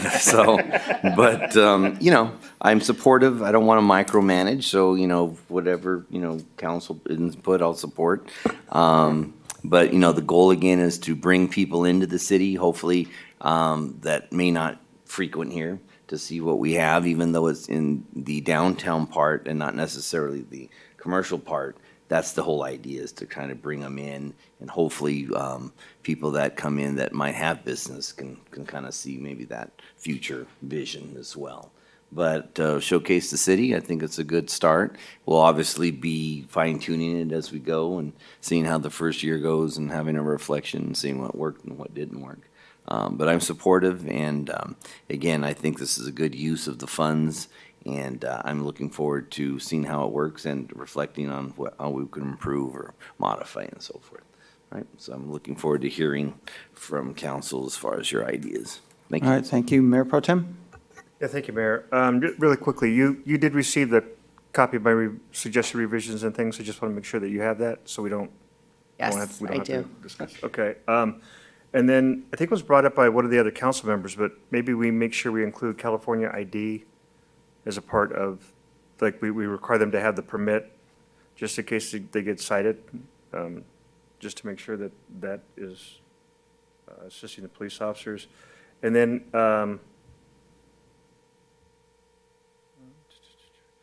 last comment is, when somebody submits an application, goes through a process, do we check to make sure that they have a health department permit first before we process their application? Yes, so part of the discussion tonight, and I believe it was highlighted in here, would be the application process. So anytime a food vendor comes in to apply, we require that they provide us a copy of their health department certificate with their business license application. So we wouldn't take in an application if that information wasn't provided already.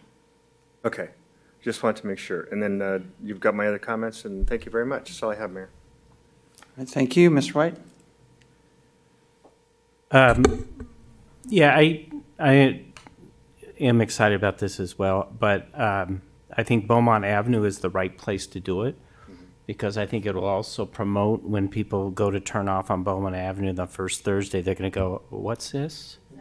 And I think it's going to give you more word of mouth on that. Plus, taking advantages of the businesses that are already there. You have a couple businesses that you could go in and drink alcohol, and rules about bringing it out, that kind of stuff. I wonder about starting it too early because of traffic, and also it might cut into nap time of one of our retired council members. He brought it up.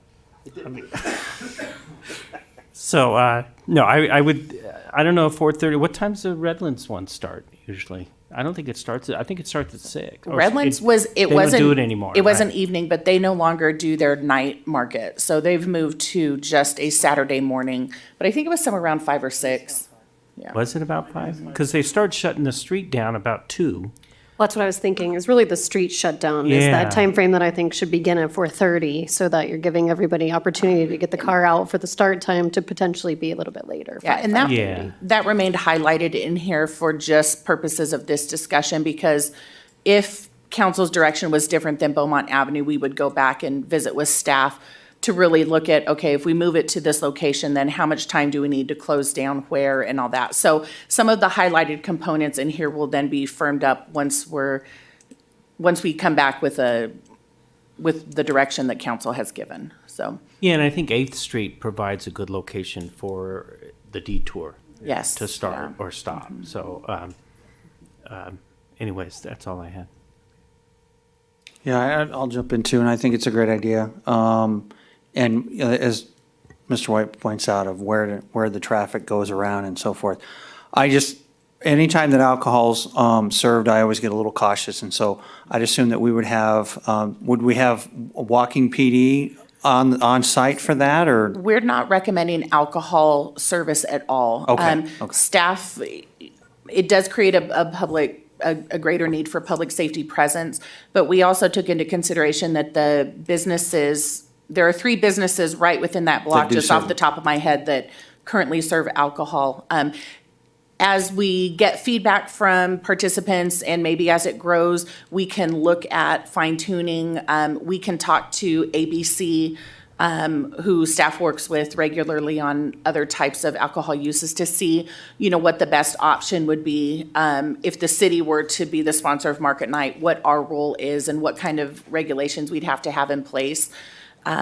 But at this time, we'd encourage people to go in and visit the businesses that are currently selling food and or beverages to, support them, and then, walk about when they were done or before. And Mayor, just to answer your question about police presence, the chief has presented a plan to me for review to discuss police being scheduled for the event. Okay, and then should we get an overwhelming or underwhelming response in terms of vendors? I imagine the city has a plan in terms of maybe the position and gapping and so forth, are done right. Because I've been to some market nights where Yeah, they're Right. very spread out, and you lose the excitement with it, you know, and so forth. So one of the things that staff would suggest is allowing us to utilize a third party who specializes in vendor coordination. The County of Riverside has someone that they use who does this, and they really have an extensive list of vendors that participate in these types of events, both farmers market vendors and other vendors, which we could also couple those with the vendors that we currently use. Like I know through Community Services, they have a long list of vendors that are local and from out of the area that participate in our events. But that would really help us gauge how many vendors we're going to have, what the interest is, and then we would better know, okay, do we need to close off Beaumont from 6th to 8th, or do we want to do it just 6th to 7th to start, or, you know, something like that. So that way we don't have the issue of looking like we have this huge area with, you know, very few vendors. Staff did meet with the group that runs the Palm Springs, and they have a whole, you know, it's a whole board and dedicated people that, you know, have grown this over the years into what it is. But County of Riverside uses someone who coordinates their vendors and gets them all in and works with the county to set up all the different ones that they have. So that would be our preferred route to go, at least initially to get it kicked off, and then, you know, we see how it evolves. Okay, and then last question, and I apologize if I missed it in here somewhere, but in terms of blocking off the street, especially at Beaumont and 6th, is it K-rails, concrete K-rails, you know, so in case there's like a vehicle malfunction, we don't have, 'cause I was at that intersection once and I saw somebody park their car and walk away and it rolled down the street, you know, so. We're gonna work out those logistics. I have some ideas from some market nights that I've attended that are better than K-rails. Right. Okay, very good, okay, that's all I have. Ms. White, back to you. Sorry, I just thought of one thing that I don't remember if I saw in here, just thoughts on lighting. I think that'll come back eventually, but lighting for that area, I don't, just continue to think about it, I think. Yeah. That's what I would Right, think. yeah. Yeah, just including that in there as we kind of move forward. Thank you for bringing that up, because we have the lighting, we have a RFP or something on that as far as the street lighting goes, right? No, we are, at my last update at the last council meeting, we are waiting for the downtown revitalization plan to be adopted, because there's some designs in there that we need council to affirm or deny on roundabouts, things like that. It's not prudent to go to street lighting design prior to street improvements, and that's going to take a council action. Okay. All right, we sufficient with direction to staff? Would you like staff to utilize funding? Oh, Sorry, I was going to mention that. Okay. I think we should use the third-party vendor to kind of help coordinate. I don't know if we have the staff capability for that, but I think utilizing the pool of vendors that they have, I know that constituents have asked for farmers markets in the past, or asked for, you know, I don't want to say healthier options, but, you know, kind of homegrown items like that. And I think that this would be a big pool to be able to leverage people with a Rolodex that has that information. So I would absolutely support that. I like the idea as well, because if we jump out of the gate and do it the first time, we get a lot of help. I think it's money well spent.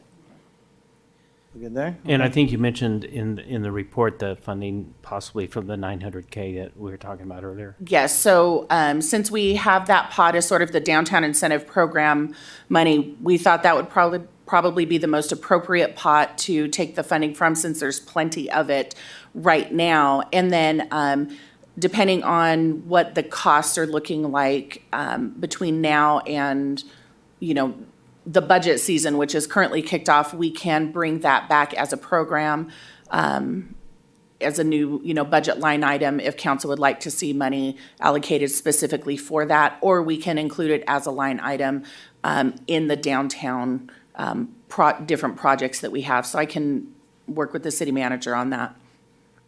But initially, we do need some direction on where you'd like us to take the funding from. Okay, so to answer that, I would certainly agree with the the money that's allocated for the development for it. Are we in Yeah, general I consensus? Yeah, Yes, we agree. yes? Yes, okay. We got a unanimous on that one. Thank you. So we good to go? I believe so. All right, thank you. And then we're on to item J2, Grease Trap Incentive Program request by Beaumont Cherry Valley Recreation and Parks District for the Noble Creek Park Snack Bar. And that is back to Christina Taylor. I'm going to kick Okay. it back over to All right, we're going to hand it Mr. to Kyle. Warsinski. All right. Thank you, Mayor and Council. Staff received an application for a grease trap incentive program for the snack bar at Noble Creek Park that is owned and operated by the Beaumont Cherry Valley Recreation and Park District. It's been determined through our sewer department that the snack bar and what they do there does require a grease trap to gain compliance with the city's waste discharge requirements. Noble Creek Park is not within the downtown area boundary, which is where, when we established these incentive programs, we created a boundary for downtown as that's what council directed to create the funding for. But the snack bar does support residents and visitors from the region each weekend or even on weeknights with dining options. In addition, discharge compliance for our city is of great importance for maintaining our permit compliance, reducing sewer system maintenance costs, and optimizing treatment processes at the treatment plant. So allowing Beaumont Cherry Valley Recreation and Park District to participate, to at least apply for the funding, does seem that it would serve a tremendous public benefit. So all staff is looking for, their application is in here. We just needed a determination that even though they're outside of the downtown program boundary, that city council would feel comfortable allowing them to apply and going through the same process of every other, basically downtown restaurant to gain funding for the help to install a grease trap or a grease interceptor, whatever is required under the building code.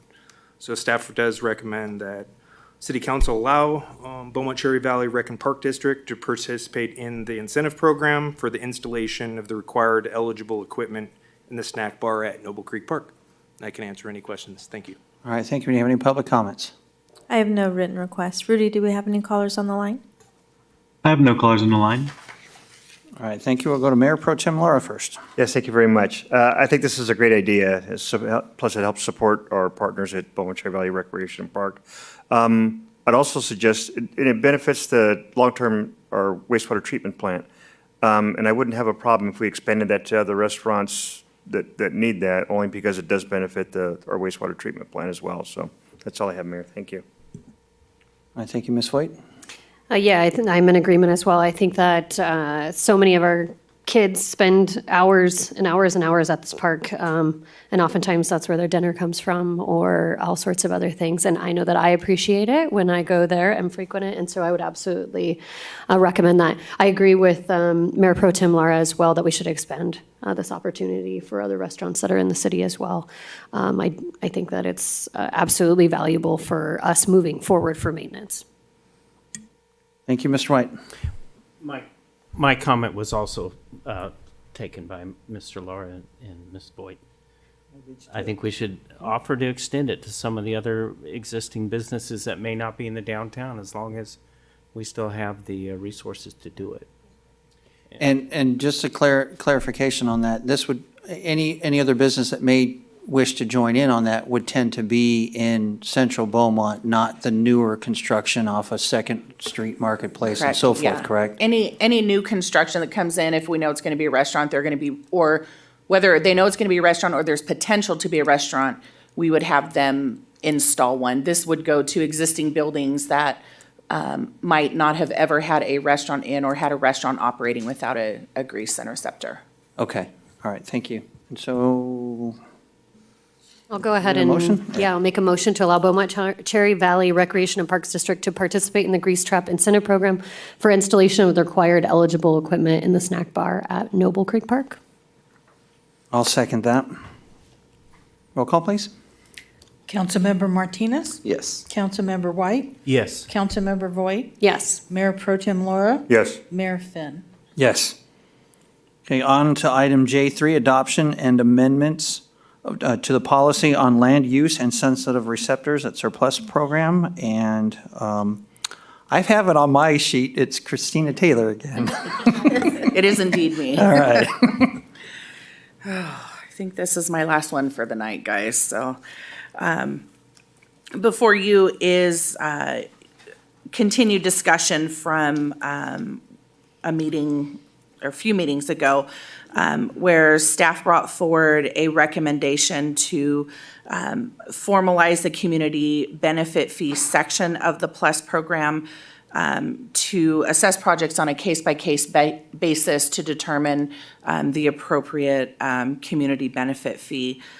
And during that discussion, there were some other comments and recommendations brought up by council, which have since been incorporated into this document as well. So before you tonight is a red line version of the updated PLUS policy with the community benefit section on number 2 still redlined as it was recommended at the previous meeting, and then with some other revisions in, looks like blue or purple in mine, that also show the updates to the sections which were requested by council. So I'm happy to answer any questions you have at this time. All right, thank you. Do we have any public comments? I have no written requests. Rudy, do we have any callers on the line? I have one caller on the line. Okay, go ahead and send it through.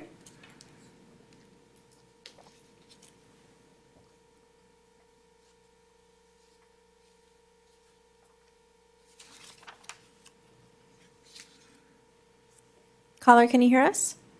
Yes, I can. Go right ahead. Yes, this is Ron Roy again from Fairway Canyon, and I'm looking at the PLUS program and the policy, and I've had conversations with fellow residents and also watched the Plan Commission, and there's sort of a consensus about these mega warehouses on the south side of the city, and one is that there should be some kind of containment of their spread, and the other is that people should not have to see them at all. So I'm looking at the plus and I've already submitted to the planning director recommended changes. So under applicability, the first sentence, it says the policy guidelines apply to new projects submitted after the policy approval, and I like to add, and before a council vote to entitle the project. Then I've added another section which is called containment of warehouse projects. And so my goal again is to contain the spread of warehouses on the south side. So the phrase would be, no warehouse project shall be allowed south of 4th Street or west of Jackrabbit Trail for all lands west of Veely Avenue. Okay, and then you have a land use section which I'm now scrolling down to. It's called Siting and Design. And there's one thing that is a consensus. It's really widespread about people who will support the council if they deny these projects. But one mitigation is people don't want to see the projects at all. Now, with partial success with the Cherry Valley warehouse, but obviously there's some debate they didn't go far enough, where you had to cut and fill and cut and cover. So under Siting Designs, I've added, buildings shall not be visible from vantage points around the project within at least a 5-mile radius of the project boundaries. This screening shall be accomplished by berms, cut and fill, cut and cover into the hillsides, or any other means that accomplishes this objective.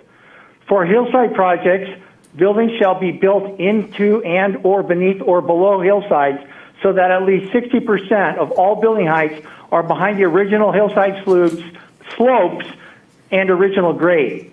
And then I have another revision under truck bays and loading docks. It says I have truck bays, loading docks, and parking spaces and property boundaries shall be a minimum of 1,000 feet. My goal is that you're picking the wrong site location for your boundary, for the buffer.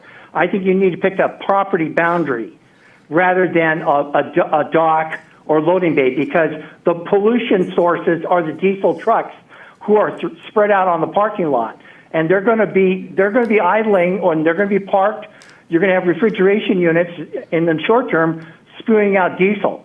So it's actually where the parking spaces are. That's why you need to stretch the buffer to the boundary of the property.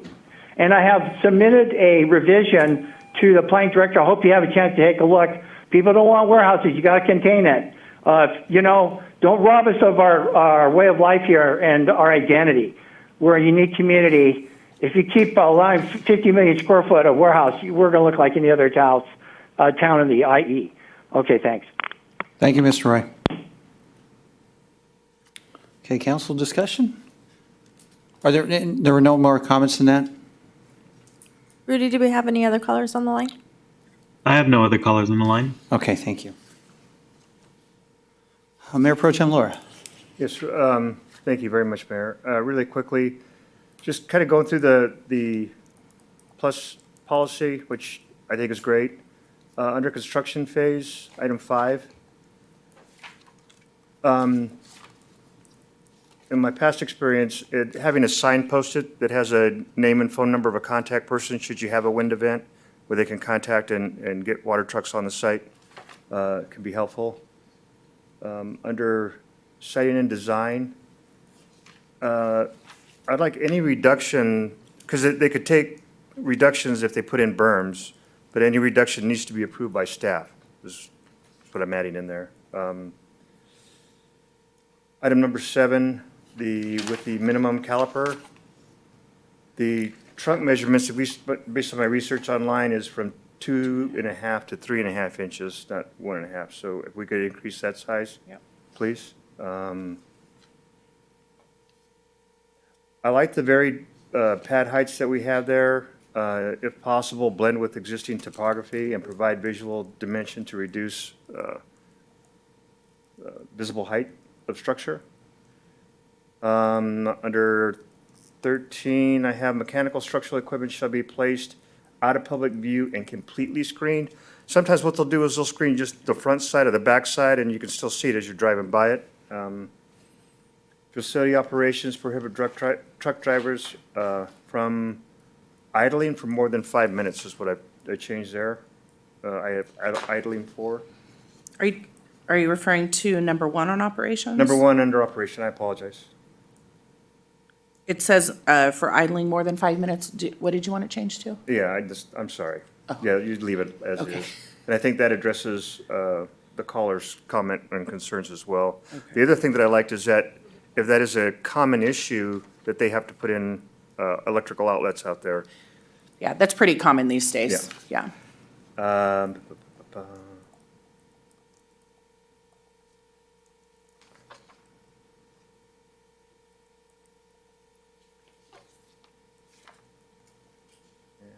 think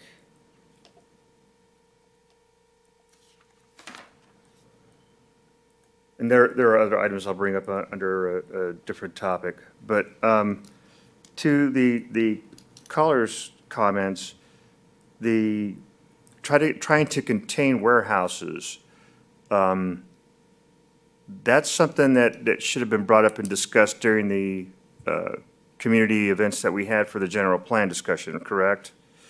Because if we have the appropriate zone, we can't prohibit somebody from putting in a warehouse, because if we try to deny that project, that would be considered a take, wouldn't it?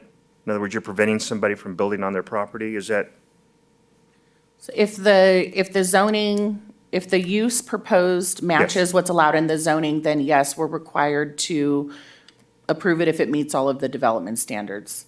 And I've mentioned this before, and I think that that's something that we really need to try to educate the public on, because the public just seems to think that council has the authority to stop a project because it's a warehouse and they don't want it. Like you said, if it meets the zoning and it's an allowed use, we have to approve it. Otherwise, we're basically doing a take on that property, and we could be sued in court, correct? Correct, yeah. They're, and the projects run the gamut, but essentially if there are no other considerations factored in, then yes, that would be the case. As long as they cross their Ts and dot their Is with the environmental reports and everything like that. Absolutely, right, Okay. yeah. That's all I have. Thank you very much.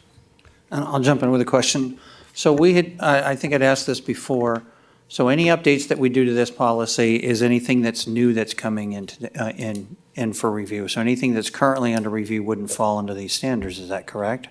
So the policy is adopted and was adopted last year. I believe it was April of 2023, somewhere in there.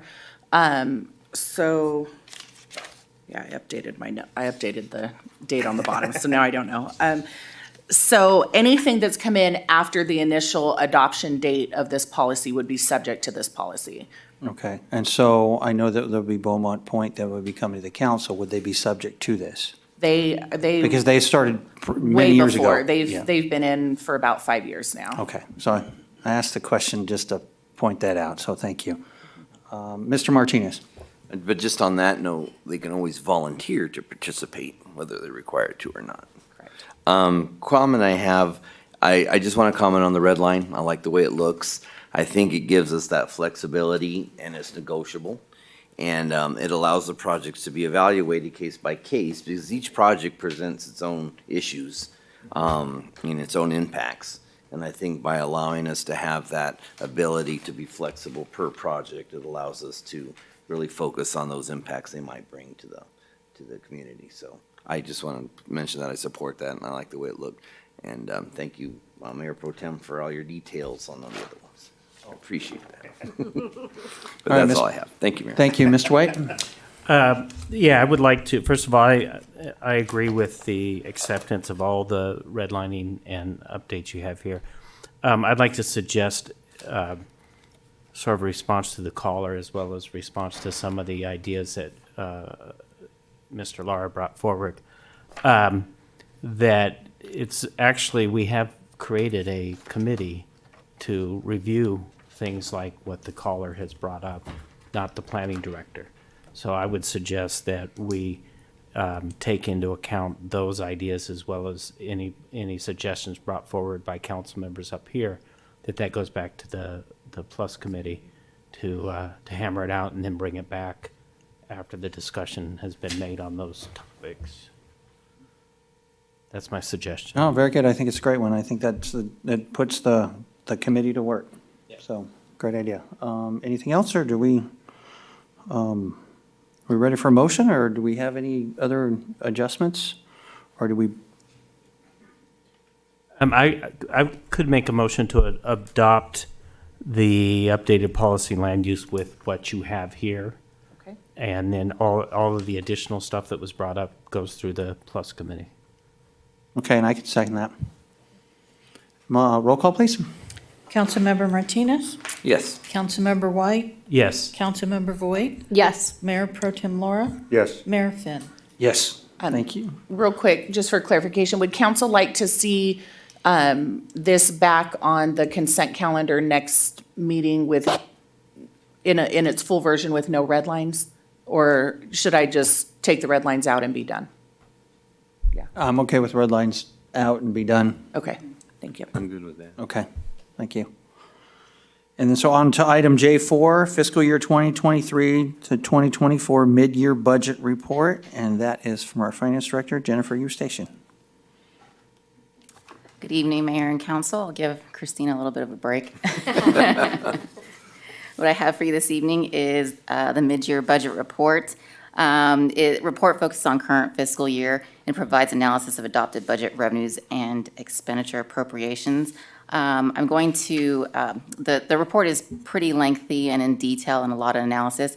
I'm going to go through and just kind of highlight the overall narrative of the report, and if there are any questions, we can definitely go over it into more detail. But within your report, you have an update on the national and state economy, and that's via Beacon Economics and HDL. Both note a slowing in spending, but they doubt that there is a forthcoming recession. Provided in the report is also permit activity for the city by calendar year. There's a slight decline in permits issued in calendar year 2023 from 2022, but in comparison, it is still higher than what it was in calendar year 2021. Provided in the report is an update on the general fund as of December 31st, 2023, the mid-year point. Each revenue source by category has analysis within the report. Total revenues at midpoint are $21 million, And our overall projected results expect the general fund revenues to come in over budget by year end, and that's estimated about $1.7 million. General fund expenditures are listed within the report by department, as well as category, and mid-year total is $22.7 million. By year end, the categories in total are projected to be less than budget amounts around $4.6 million. The net effect of projected results should provide a positive result to the fund balance reserve at year end, and that's estimated at $6.3 million. We project these based off of spending trend analysis for the 6 months of the fiscal year. Should there be greater spending within the second half, then these amounts would be adjusted, which we could report out as what we're seeing in the next quarter. Included in the report is analysis of the wastewater fund. At midpoint, revenues and sources of funds totaled $4.6 million, and expenses of uses of funds total $6.8 million. And wastewater revenues are billed in arrears, and only 2 billings have been collected at the December 31st date. Overall, the wastewater fund is projected to have a positive result at year-end, estimated at $342,000. The transit fund has also been analyzed in the report with total revenues at $1.9 million and total expenses at $1.3 million. And based on the trend analysis, expenses are expected to be below budget at year-end. Attached to your report are recommended budget amendments, which clean up items for the general fund, as well as settlement and claims adjustments for the self-insurance fund. The capital improvement plan was amended at the City Council meeting on January 16th, and the budget amendment for that item has been included as an attachment to your report as well. The overall net effect on these adjustments reduces the general fund unprogrammed revenue by $644,000 and fund balance by $5.34 million. This report was presented to the Finance and Audit Committee on January 22nd, and I do want to note that the recommended action was to receive and file, but it should actually state to receive and file and approve recommended attached budget amendments. And with that, I'm available for any questions that you may have. Okay, thank you. I'm taking a note here. So receive and file and approve recommended Attached budget amendments. attached budget amendments. Okay. All right, thank you. Do we have any public comments? I have no written requests. Rudy, do we have any callers on the line? I have no callers on the line. All right, thank you. Council discussion? Okay, Mr. Martinez.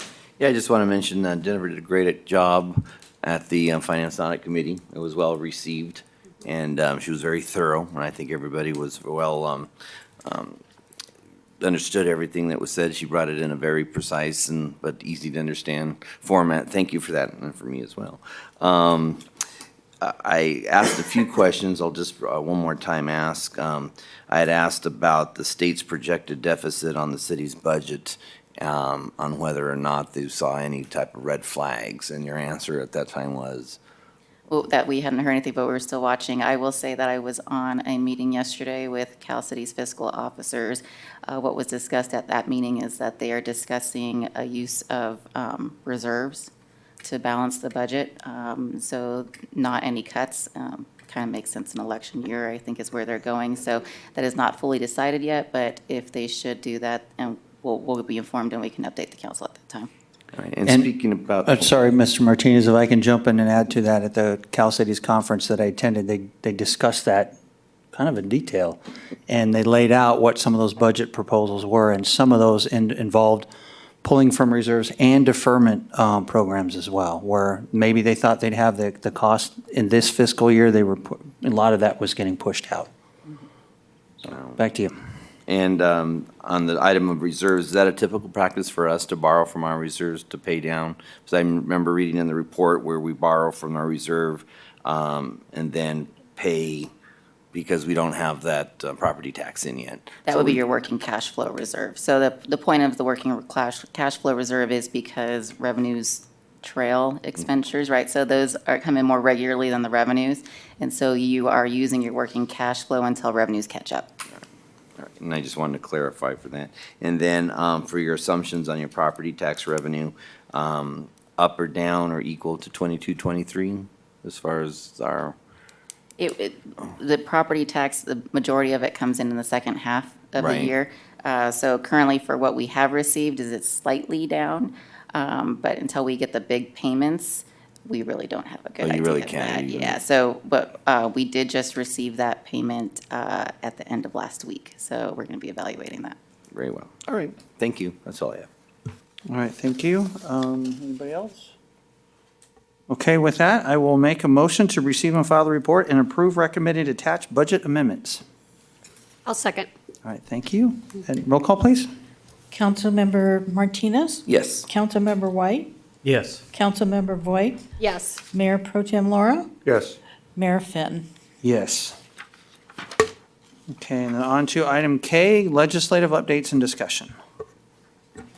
That is back to Christina Taylor.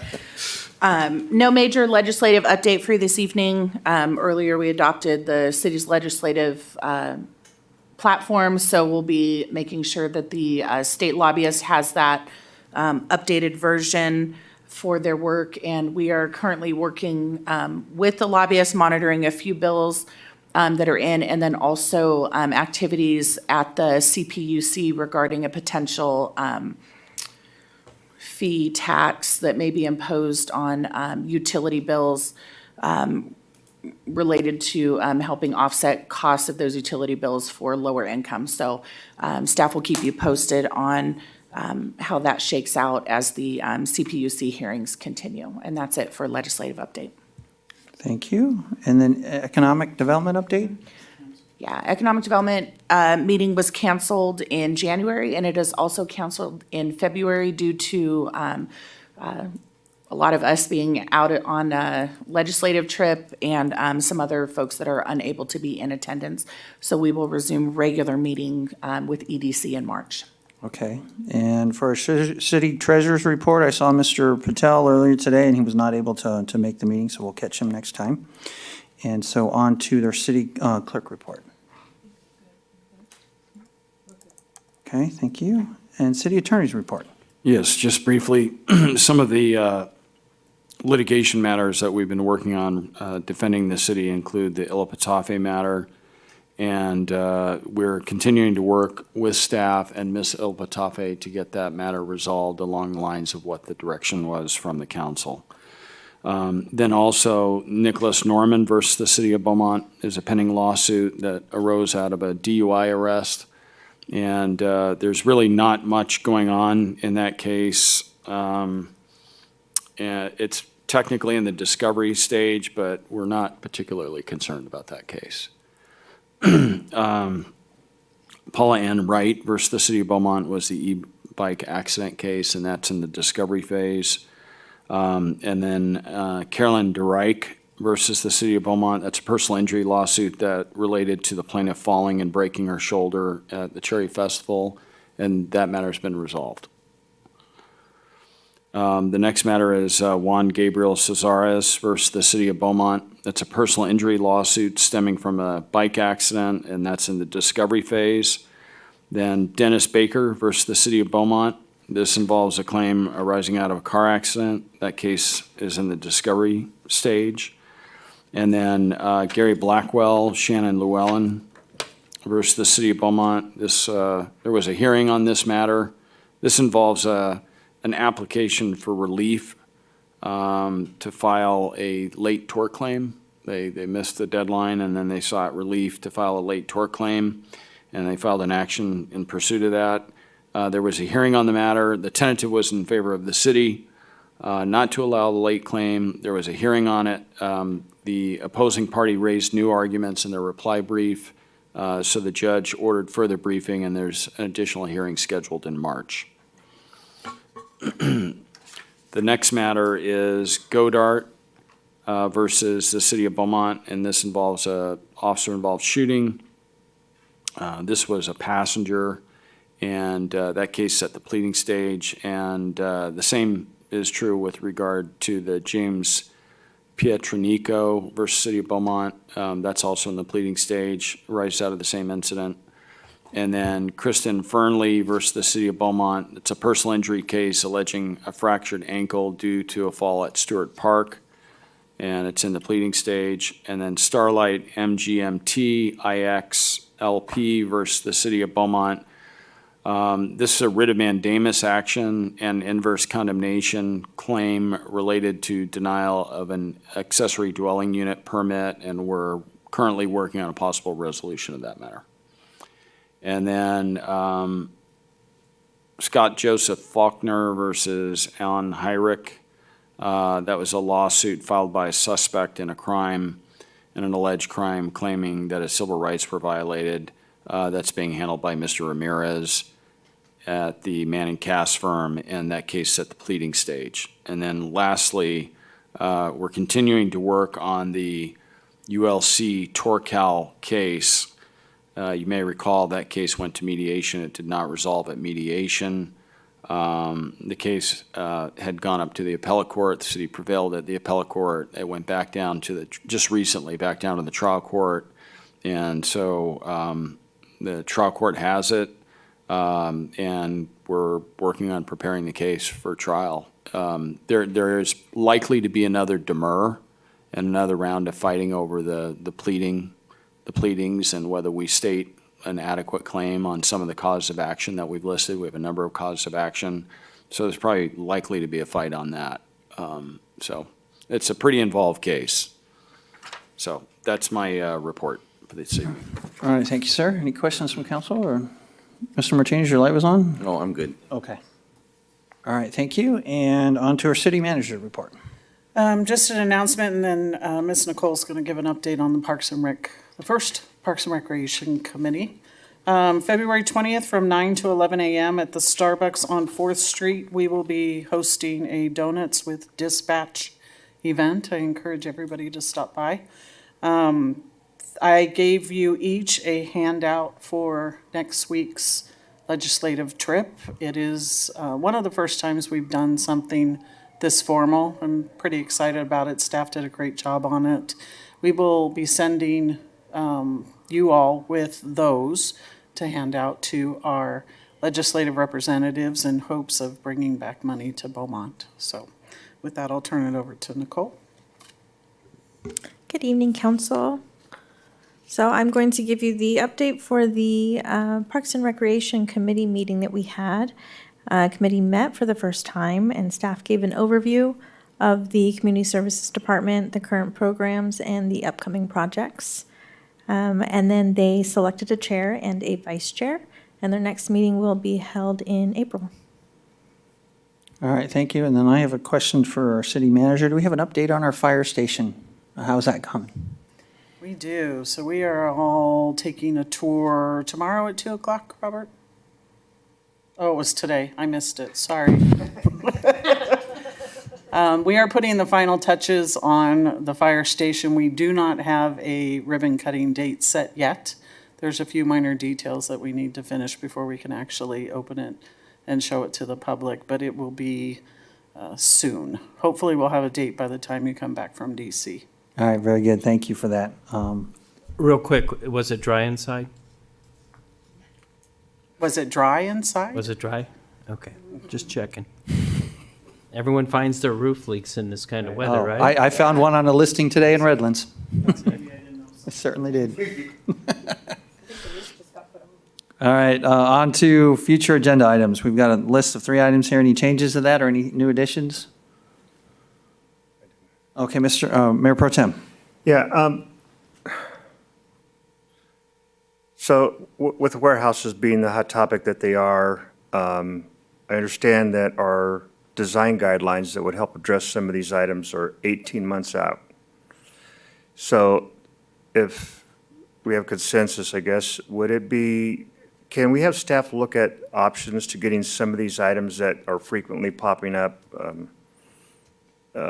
Maybe an option to get some of those items brought forward faster than 18 months, or look at if there's time that can be cut down on these design guidelines to get them to us quicker. My concern is we all know that applications aren't going to stop, they're not going to slow down, and we're going to be missing the window on any application. We can't go back and make them retroactive. So I'm just looking for ideas on potential options to getting those done sooner rather than later. Sure. Staff can speak with our consultant. The total timeline for the zoning code update, which includes the design guidelines, is 18 months. We can reach out to them and find out about moving that up and get those done prior to the full zoning code update. Okay, thank you. All right, Mr. White? Just a comment on that, because I know where Mike's baby is. Can you pull something like level of service out and address that without going through the full design guidelines? Level of service is not a design guideline issue. Okay. It's purely aesthetics, site layout, color palettes, landscaping, things like that. Level of service is a technical transportation more than design related Well, issue. I'm looking over his notes, and I saw he had that written up big, and I just thought that's where you were going with that, so. Grading, would that be design guidelines, or would that be? Something like pad heights might be, or variation in pad heights could be Right. addressed, but specific grading standards, no, but we would treat it from the visual aspect. Parking, things like that? Parking, how it works on the site, yes. Maybe Yeah. not number of, but how it functions on the site from an aesthetic standpoint, yes. Right, because we just want to make sure that we've got an issue where they park trucks on our new bridge. So we just want to make sure that trucks are kept off of right-of-way. That would be design guideline, Yeah, correct? that's actually a current requirement, but Okay. yeah. All right, I think we're good, and we'll go on to council reports, and I'll go first tonight, and I've learned that being mayor in December is an illusion. You don't have to do very much in December. You do it all in January. And so I had a busy month.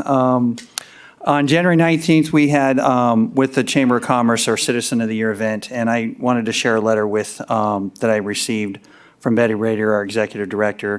She said, "Dear Mayor Fenn, thank you for your generous support of the city, of the Citizen of the Year and Board Installation Luncheon as a national sponsor, as well as your contribution during the services of honoring our Citizen of the Year, Anita Worthen. The event was a success due to large in part by the support we have from the City of Beaumont. Our staff and volunteers use the resources you provided to create a memorable experience for all in attendance." And she goes on to state, their goals and objectives and so forth. So it was a wonderful event, and I appreciate the opportunity of having to be able to go there and participate in that. And an extra shout out to Miss Anita Worthen, that she's set a great example to our community.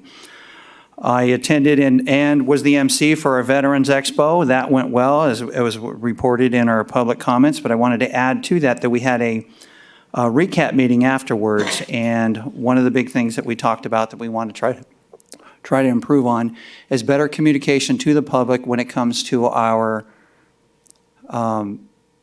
veteran salute portion of it and our opening exercises portion of the meeting, and better clarify timelines and so forth on that. And we think that'll improve the expo going forward. But we appreciate all the support on that, and it was a wonderful turnout. Attended the Pennsylvania ribbon cutting. We're excited to see 4 lanes on Pennsylvania and 2 protected left turn lanes going south, turning west onto 6th Street. That's wonderful. I attended the Cal Cities Conference, and while there, we had a water alliance that Ms. Voigt will report on. But in that Cal Cities Conference, it was focused on new mayors and new city council members, but they are trying to work on developing in that to more of a continuing education event, and so encouraging all to attend. But there are lots of classes from your Cal Cities and how to use it, developing an effective city council and city manager team, legal powers and obligations, policy role in land use planning. I got pages of notes on that one. Effective advocacy in key city issues, social media, and financial responsibilities. And so it was a great event, and I was glad to be able to attend, and that was my first one of that, and would like to go back in the future when possible. Also attended Coffee with a Cop and our mayor's breakfast and our Tea Now meeting as well. And so that is my report for the evening. And with that, since I mentioned Ms. Voigt, we'll go to you next. Sure, thank you. I was able to attend on the 22nd upon my return to the Finance and Audit Committee. Excellent, as discussed earlier, as presented. I think it's excellent to be able to have that group of people looking over all of that and keeping us honest with what we have going on in the city. So thank you for that, and to your teams. And I also want to to thank our chair and our vice chair as well. They continue to show up and put in the effort for that meeting, and I definitely really appreciate all that they do.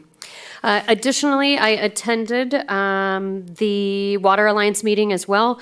We were given an update on Chromium-6 requirements, which is always such a fascinating topic. And so very interesting to see where that goes and the impacts that will have to us. Additionally, we talked about conservation as a way of life once again, and that continues to be a common theme throughout California. I know this seems like a weird discussion with all the rain we're having right now, especially as our reservoirs are full currently.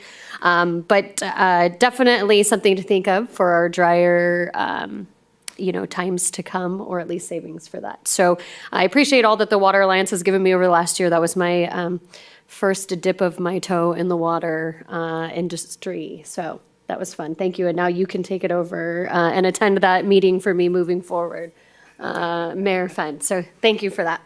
All right, thank you, and we'll go on to Mr. White.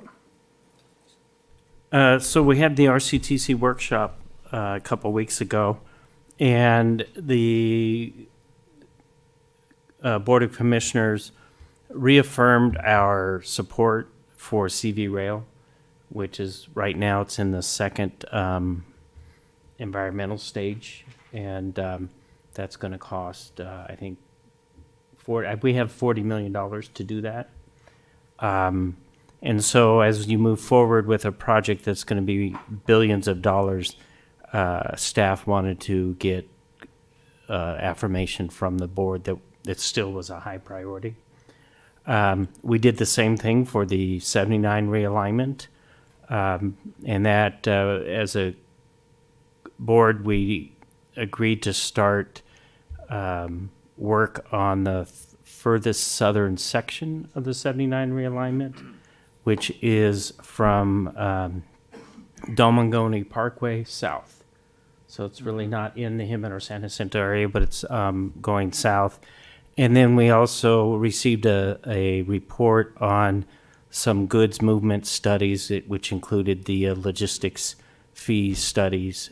And there was consensus to bring back the idea of doing an updated logistics fee study that this time includes the I-10, as well as the first study only looked at one size of trucks.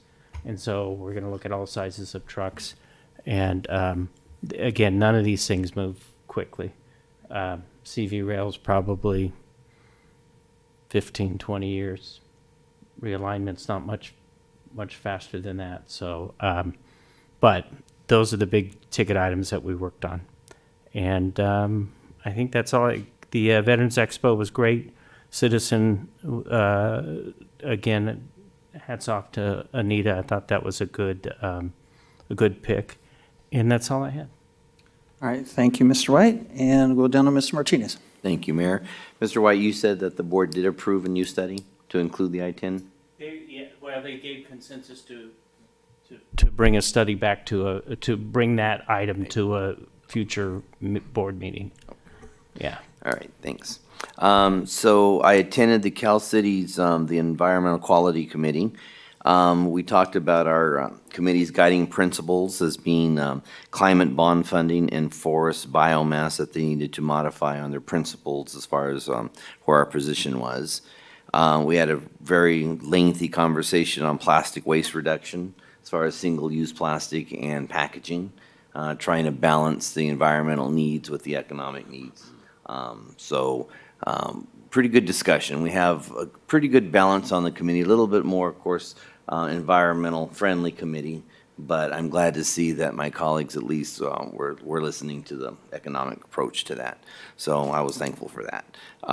We looked at our work program. Our top 3 priorities will be climate change and resiliency, water and energy, and utilities. I tried to, as the Riverside County rep, try to put in air quality because of our logistics and so forth, but our committee's very heavy Bay Area in Northern California, so I didn't get a top 3 vote on that, but I did get them to put it as a high priority.